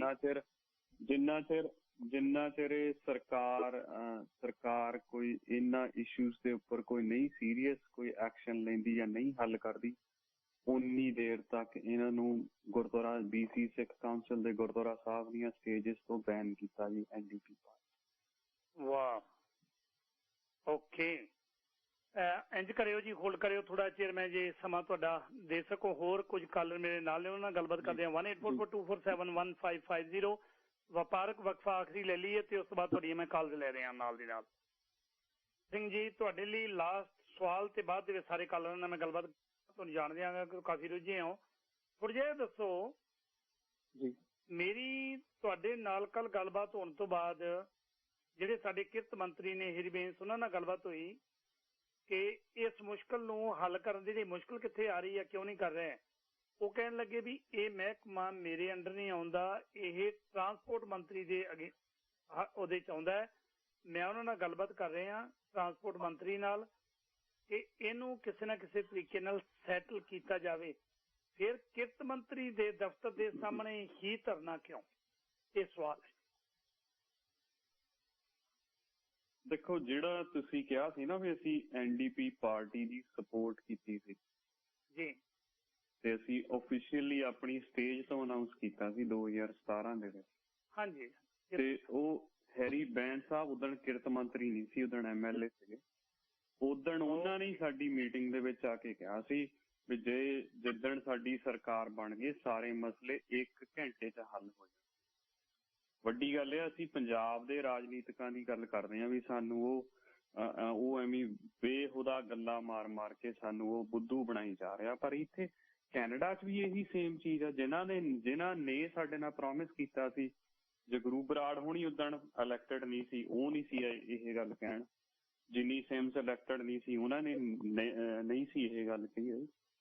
ਸੋ ਦੂਜੀ ਗੱਲ ਇਹ ਆ ਵੀ ਜੇ ਮੰਨ ਲਓ ਜੇ ਕੋਈ ਲੇਬਰ ਦਾ ਇਸ਼ੂਜ਼ ਆ, ਜਿਹੜਾ ਸੀਨੀਅਰ ਮੰਤਰੀ ਆ, ਅਸੀਂ ਤਾਂ ਇਹਦੇ ਤੋਂ ਪਹਿਲੋਂ ਮੁਜ਼ਾਹਰਾ ਜਿਹੜਾ ਉਹ ਬਾਕੀ ਸਾਰਿਆਂ ਦੇ ਕੱਲੇ MLA ਦੇ ਦਫ਼ਤਰ ਬਾਹਰ ਹਰ ਐਤਵਾਰ ਨੂੰ ਜਾ ਕੇ ਅਸੀਂ ਮੁਜ਼ਾਹਰਾ ਕਰਦੇ ਰਹੇ। ਕਿਸੇ MLA ਨੇ ਦਫ਼ਤਰ ਦੇ ਬਾਹਰ ਆ ਕੇ ਡੋਰ ਨਹੀਂ ਖੋਲਿਆ, ਚਾਹੇ ਉਹ ਰਵੀ ਕਾਲੋਂ ਆ, ਚਾਹੇ ਉਹ ਰਚਨਾ ਸਿੰਘ ਆ, ਚਾਹੇ ਜਗਰੂ ਬਰਾੜ ਹੋਣੀ ਆ, ਚਾਹੇ ਉਹ ਗੈਰੀ ਬੈਗ ਆ, ਚਾਹੇ ਸੋ ਉਹਦੇ ਤੋਂ ਬਾਅਦ ਜਦੋਂ ਸਾਡੇ ਕੋਲ ਕੋਈ ਆਪਸ਼ਨ ਨਹੀਂ, ਜਿਹਨੇ ਸਾਡੇ ਨਾਲ ਵਾਅਦਾ ਕੀਤਾ ਸੀ ਉਹਨੂੰ ਹੀ ਉਸ ਜਗ੍ਹਾ ਤੇ ਲਿਆਉਣਾ ਨਾ ਜੀ। ਜੇ ਕੈਪਟਨ ਅਮਰਿੰਦਰ ਸਿੰਘ ਨੇ ਹੱਥ 'ਚ ਗੁਟਕਾ ਫੜ ਕੇ ਸਹੁੰ ਚੱਕੀ ਆ ਤੇ ਕੈਪਟਨ ਅਮਰਿੰਦਰ ਸਿੰਘ ਨੂੰ ਹੀ ਲੋਕ ਸਵਾਲ ਕਰ ਰਹੇ ਹਨ ਜੀ। ਬਿਲਕੁਲ ਜੀ। ਦੂਜੀ ਗੱਲ, ਜੇ ਮੰਨ ਲਓ ਜੇ ਫਾਈਲ ਮਿਨਿਸਟਰੀ ਆਫ ਟਰਾਂਸਪੋਰਟੇਸ਼ਨ ਦੇ ਥੱਲੇ ਆਉਂਦੀ ਆ ਤੇ ਮਿਨਿਸਟਰੀ ਆਫ ਟਰਾਂਸਪੋਰਟੇਸ਼ਨ ਨੂੰ ਕਿਹੜਾ ਕੋਈ ਅਫਗਾਨਿਸਤਾਨ ਕੰਟਰੋਲ ਕਰਦਾ ਜਾਂ ਉਹਨੂੰ ਮੋਦੀ ਕੰਟਰੋਲ ਕਰਦਾ। ਸੋ ਬੇਸਿਕਲੀ ਹੈ ਤਾਂ ਇਹਨਾਂ ਦੀ ਸਰਕਾਰ ਹੈ ਨਾ ਜੀ, ਇਹੀ ਸਰਕਾਰ ਹੈ ਜੀ। ਬਹੁਤ ਬਹੁਤ ਧੰਨਵਾਦ ਜੀ। ਮੇਰੇ ਕੋਲ ਕਾਲਰ ਕਾਫੀ ਨੇ, ਮੈਂ ਉਹਨਾਂ ਨਾਲ ਗੱਲ ਵੀ ਕਰਨੀ ਚਾਹੁੰਦਾ। ਤੁਸੀਂ ਸਮਾਂ ਕੱਢਿਆ, ਤੁਹਾਡਾ ਤਹਿ ਦਿਲੋਂ ਧੰਨਵਾਦ। ਉਮੀਦ ਹੈ ਕਿ ਹਰੀਬੇਨ ਸਾਹਿਬ ਤੇ ਹੋਰ ਬਾਕੀ ਸਾਰੇ NDP ਦੇ MLA ਮਿਨਿਸਟਰ ਸਾਰੇ ਸੁਣ ਰਹੇ ਨੇ। ਇਸ ਮਾਮਲੇ ਨੂੰ ਜਿੰਨਾ ਜਲਦੀ ਸੁਲਝਾਇਆ ਜਾਵੇ, ਉਹਦੇ 'ਚ ਕਮਿਊਨਿਟੀ ਦੀ ਵੀ ਬਿਹਤਰੀ ਹੈ ਤੇ ਨਾਲ ਦੀ ਨਾਲ ਸਰਕਾਰਾਂ ਦੀ ਵੀ ਬਿਹਤਰੀ ਹੈ। ਨਹੀਂ ਤੇ ਪਤਾ ਹੀ ਹੈ ਫਿਰ ਬਾਅਦ ਦੇ ਵਿੱਚ ਹਾਲ ਕੀ ਹੁੰਦੇ ਆ। ਬਾਅਦ ਦੇ ਵਿੱਚ ਫਿਰ ਲੋਕਾਂ ਦੇ ਦਰਵਾਜ਼ੇ ਖੜਕਾਉਣ ਲੱਗੇ ਆ, ਸਵਾਲ ਪੁੱਛਣਗੇ ਇਹ ਲੋਕ। ਬਹੁਤ ਬਹੁਤ ਧੰਨਵਾਦ ਜੀ ਤੁਹਾਡਾ। ਕਰਨ ਸਿੰਘ ਜੀ, ਤੁਸੀਂ ਏਅਰ ਤੇ, ਤੁਹਾਡਾ ਬਹੁਤ ਬਹੁਤ ਸਵਾਗਤ ਹੈ ਵੀਰ ਜੀ। ਸਰਦਾਰ ਕੁਲਦੀਪ ਸਿੰਘ ਜੀ, ਪਹਿਲਾਂ ਤਾਂ ਬਹੁਤ ਬਹੁਤ ਧੰਨਵਾਦ ਤੁਹਾਡਾ। ਪਿਆਰ ਭਰੀ ਸਤਿ ਸ੍ਰੀ ਅਕਾਲ ਜੀ। ਮੈਂ ਸੁਣ ਰਿਹਾ ਤੁਸੀਂ ਬਹੁਤ ਹੀ ਵਾਜਬ, ਦੇਖੋ ਇੱਕ ਹੋਸਟ ਮੰਗਰ ਗਗਨ ਸਿੰਘ ਉਹਨਾਂ ਨੂੰ ਵੀ ਕੁਐਸਚਨ ਕੀਤੇ ਹੈਗੇ ਆ, ਔਰ ਜੋ ਤੁਹਾਨੂੰ ਇਨਪੁਟ ਆਊਟਪੁੱਟ ਮਿਲੀ ਹੈਗੀ ਆ ਸਾਡੇ ਆਨਰੇਬਲ ਲੇਬਰ ਮਿਨਿਸਟਰ ਹੈਰੀਬੈਂਸ ਸਾਹਿਬ ਵੱਲੋਂ। ਸੋ ਬਹੁਤ ਵੱਡੀ ਗੱਲ ਹੈ। ਮੈਂ ਤਾਂ ਇਹ ਕਹੂੰਗਾ ਕੋਈ ਤੁਹਾਡਾ ਤਾਂ ਘੱਟੋ ਘੱਟ ਫੋਨ ਆਨਸਰ ਕਰ ਦਿੱਤਾ, ਇਹਦੇ ਵੀ ਮੈਂ ਤਾਂ ਸ਼ੁਕਰੀਆ ਅਦਾ ਕਰੂੰਗਾ। ਬਾਕੀ ਕੁਲਦੀਪ ਸਿੰਘ ਜੀ ਦੇਖੋ, ਤੁਹਾਡਾ ਬਹੁਤ ਬਹੁਤ ਧੰਨਵਾਦ। ਮੈਂ ਦੇਖਿਆ ਸੀ ਕੱਲ੍ਹ ਵੀ ਤੁਹਾਨੂੰ ਉੱਥੇ ਮੁਖਾਤਬ ਹੋਇਆ ਸੀ ਥੋੜਾ ਜਿਹਾ ਮੈਂ, ਔਰ ਤੁਸੀਂ ਦੇਖਿਆ ਸੀ ਉੱਥੇ ਬਾਕੀ ਜਿਹੜੀ ਪੁਲਿਸ ਆਫਿਸਰ ਉੱਥੇ ਆਏ ਸੀਗੇ, ਅਸੀਂ ਉਹਨਾਂ ਦੇ ਵੀ ਧੰਨਵਾਦੀ ਹਾਂ ਸਾਡੀ ਗੱਲ ਨੂੰ ਅੰਡਰਸਟੈਂਡ ਕਰਕੇ ਉੱਥੇ, ਕਿਉਂਕਿ ਤੁਸੀਂ ਵੀ ਉੱਥੇ ਰਹੇ ਉਸ ਵੇਲੇ, ਉਹ ਤੋਂ ਬਾਅਦ ਵੀ ਸੋ ਉਹਨੇ ਵੀ ਅੰਡਰਸਟੈਂਡ ਕੀਤਾ। ਔਰ ਉਹਨਾਂ ਨੂੰ ਵੀ ਅਸੀਂ ਇਹੀ ਬੇਨਤੀ ਕੀਤੀ ਕਿ ਅਸੀਂ ਕੋਈ ਇੱਥੇ ਵਾਇਲੈਂਟ ਜੋ ਹੈਗਾ ਆ ਕਿ ਕੋਈ ਪ੍ਰੋਟੈਸਟ ਨਹੀਂ ਕਰ ਰਹੇ, ਅਸੀਂ ਤਾਂ ਸਿਰਫ ਇੱਕ ਵੇਕਅਪ ਕਾਲ ਕਰਨ ਆਏ ਹੋਏ ਹਾਂ ਕਿ ਸਾਡੇ ਜਿਹੜੇ ਮਿਨਿਸਟਰ ਸਾਹਿਬ ਆ ਸੁੱਤੇ ਪਏ ਆ, ਉਹ ਕਈ ਦਿਨ ਹੋ ਗਿਆ, ਅਸੀਂ ਉਹਨਾਂ ਨੂੰ ਜਗਾਉਣ ਆਏ ਹਾਂ। ਹੁਣ ਲੱਗਦਾ ਉਹਨਾਂ ਦਾ ਸਟਾਫ ਵੀ ਨਾਲ ਹੀ ਸੌਂ ਗਿਆ, ਕਿਉਂਕਿ ਉਹਨਾਂ ਨੂੰ ਤਨਖਾਹ ਮਿਲੀ ਜਾਂਦੀ ਹੈਗੀ ਆਮ ਟੈਕਸ ਪੇਅਰ ਦੇ ਪੈਸਿਆਂ ਦੇ ਵਿੱਚੋਂ। ਸੋ ਬਾਹਲੀ ਲੰਬੀ ਗੱਲ ਨਹੀਂ ਕਰਦਾ ਮੈਂ ਕੁਲਦੀਪ ਸਿੰਘ, ਮੈਨੂੰ ਤੁਹਾਨੂੰ ਇੱਕ ਛੋਟੀ ਜਿਹੀ ਬੇਨਤੀ ਕਰਨੀ। ਕਾਲਰ ਬਹੁਤ ਜ਼ਿਆਦਾ ਹੈ, ਮਸਲਾ ਬਹੁਤ ਗੰਭੀਰ ਹੈ ਜੀ ਜੀ। ਜਿਸ ਬੇਸ ਤੋਂ ਆਪਾਂ ਗੱਲ ਕਰ ਰਹੇ ਹਾਂ 1550 ਤੋਂ, ਇਹਦਾ ਬਹੁਤ ਧੰਨਵਾਦ ਆ, ਇਹਨੇ ਹੀ ਸਾਡੀ ਹਮੇਸ਼ਾ ਹੀ ਆਵਾਜ਼ ਫੜੀ ਹੈ। ਬਟ ਅੱਜ ਕੁਲਦੀਪ ਸਿੰਘ ਦਾ ਜਿਹੜਾ ਸ਼ੋਅ ਆ, ਉਹਨੂੰ ਉਹਦੇ ਜਿਹੜੇ ਲਿਸਨਰ ਹੁੰਦੇ ਉਹ ਡਿਫਰੈਂਟ ਤਰ੍ਹਾਂ ਦੇ ਹੁੰਦੇ ਆ, ਬਹੁਤ ਹੀ ਇੰਟੈਲੈਕਚੁਅਲ ਵਿਦਵਾਨ ਦੂਰ ਦੂਰ ਤੱਕ ਦੇਸ਼ਾਂ ਵਿਦੇਸ਼ਾਂ ਵਿੱਚ। ਸੋ ਮੇਰੀ ਗੱਲ ਨੂੰ ਇਸ ਤਰ੍ਹਾਂ ਨਾਲ ਸਮਝ ਲਓ ਕਿ ਮੈਂ ਕੋਈ ਤੁਹਾਨੂੰ ਮਤਲਬ ਕਿ ਕੋਈ ਨਹੀਂ ਮੈਂ ਸਮਝਦਾ ਦੱਸ ਰਿਹਾ ਹੈਗਾ। ਹਾਂ ਜੀ। ਸੋ ਇਹਦੇ ਨਾਲ ਬਹੁਤ ਵੱਡਾ ਸਨਮਤ ਇਹ ਹੈਗਾ ਕਿ ਜਿਹੜਾ ਕਹਿੰਦੇ ਨੇ ਕਿ ਮੀਡੀਆ ਵੀ ਜਿਹੜਾ ਚੌਥਾ ਪਿਲਰ ਆ ਡੈਮੋਕ੍ਰੇਸੀ ਦੇ ਵਿੱਚ, ਔਰ ਧਰਨਾ ਦੇਣਾ ਵੀ ਡੈਮੋਕ੍ਰੇਸੀ ਦੇ ਵਿੱਚ ਇੱਕ ਰਾਈਟਸ ਹੈਗਾ ਆ। ਔਰ ਸਪੈਸ਼ਲੀ ਜਿਸ ਵੇਲੇ ਤੁਹਾਡੀਆਂ ਮੰਗਾਂ ਜਿਹੜੀਆਂ ਰਿਟਨ ਦੇ ਵਿੱਚ ਸਾਰੀਆਂ ਤੈਅ ਕਰ ਲਈਆਂ ਜਾਣ, ਉਹ ਤੋਂ ਬਾਅਦ ਮੁੱਕਰਿਆ ਜਾਵੇ ਤੇ ਅਸੀਂ ਤਾਂ ਫਿਰ ਧਰਨਾ ਕਰ ਰਹੇ ਹਾਂ। ਅਸੀਂ ਕੋਈ ਇਸ ਤਰ੍ਹਾਂ ਤਾਂ ਹੈ ਨਹੀਂ ਨਾ ਕੋਈ ਜਿਹਦੀ ਕੋਈ ਮਤਲਬ ਕਿ ਆਪਣੇ ਲਈ ਕੋਈ ਬਹੁਤ ਜ਼ਿਆਦਾ ਮੰਗ ਰਹੇ ਹੈਗੇ ਹੈ ਨਾ ਜੀ। ਸੋ ਇਹਦੇ ਵਿੱਚ ਦੇਖੋ ਤੁਸੀਂ ਕਈ ਕੁਐਸਚਨ ਕੀਤੇ ਸੀਗੇ, ਜਿਹੜੀ ਤੁਸੀਂ ਕੀਤੀ ਸੀ $25 ਦੀ ਗੱਲ, ਇਹ ਉਹ ਚੀਜ਼ ਹੈ ਜੀ, ਨੀਲੇ ਕਾਰਡ ਜਿੱਦਾਂ ਇਸ਼ੂ ਕੀਤੇ ਸੀਗੇ ਪੰਜਾਬ ਦੇ ਵਿੱਚ, ਉਹ ਗਰੀਬਾਂ ਨੂੰ ਨਹੀਂ ਮਿਲੇ।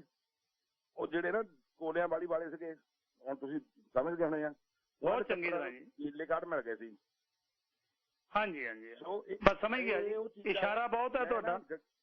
ਹਾਂਜੀ ਹਾਂ, ਮੈਂ ਗਗਨ ਸਿੰਘ ਉਹਨਾਂ ਨੂੰ ਜਿਹੜੇ ਕਲਿੱਪ ਆ ਜਿੱਦਣ ਇਹ $25 ਦੀ ਅਨਾਊਂਸਮੈਂਟ ਹੋਈ ਸੀਗੀ ਹਰਜੀਤ ਸਿੰਘ ਗਿੱਲ ਉਹਨਾਂ ਦੇ ਪ੍ਰੋਗਰਾਮ ਦੇ ਵਿੱਚ, ਮੈਂ ਉਸ ਵੇਲੇ ਕਮੈਂਟ ਕੀਤਾ ਸੀਗਾ ਇਹ ਜਿਹੜਾ ਹੈਗਾ ਹੈ, ਇਹ ਜਿਹੜੇ ਇਹ ਸ਼ੇਰਾਂ ਦੇ ਕੰਮ ਕੀਤੇ ਇਹਨਾਂ ਦੇ ਗਿੱਦੜ ਕਰੋਲਾਂ ਕਰਦੇ ਫਿਰਦੇ, ਕਿਉਂਕਿ ਉਹ $25 ਨਹੀਂ, ਅਸੀਂ $50 ਮੰਗੇ ਸੀਗੇ, ਜਿਹੜਾ ਖਾਲੀ ਕੈਸੀ ਲੈ ਕੇ ਮੁੜੂਗਾ ਉਸ ਦੇ ਵਾਸਤੇ।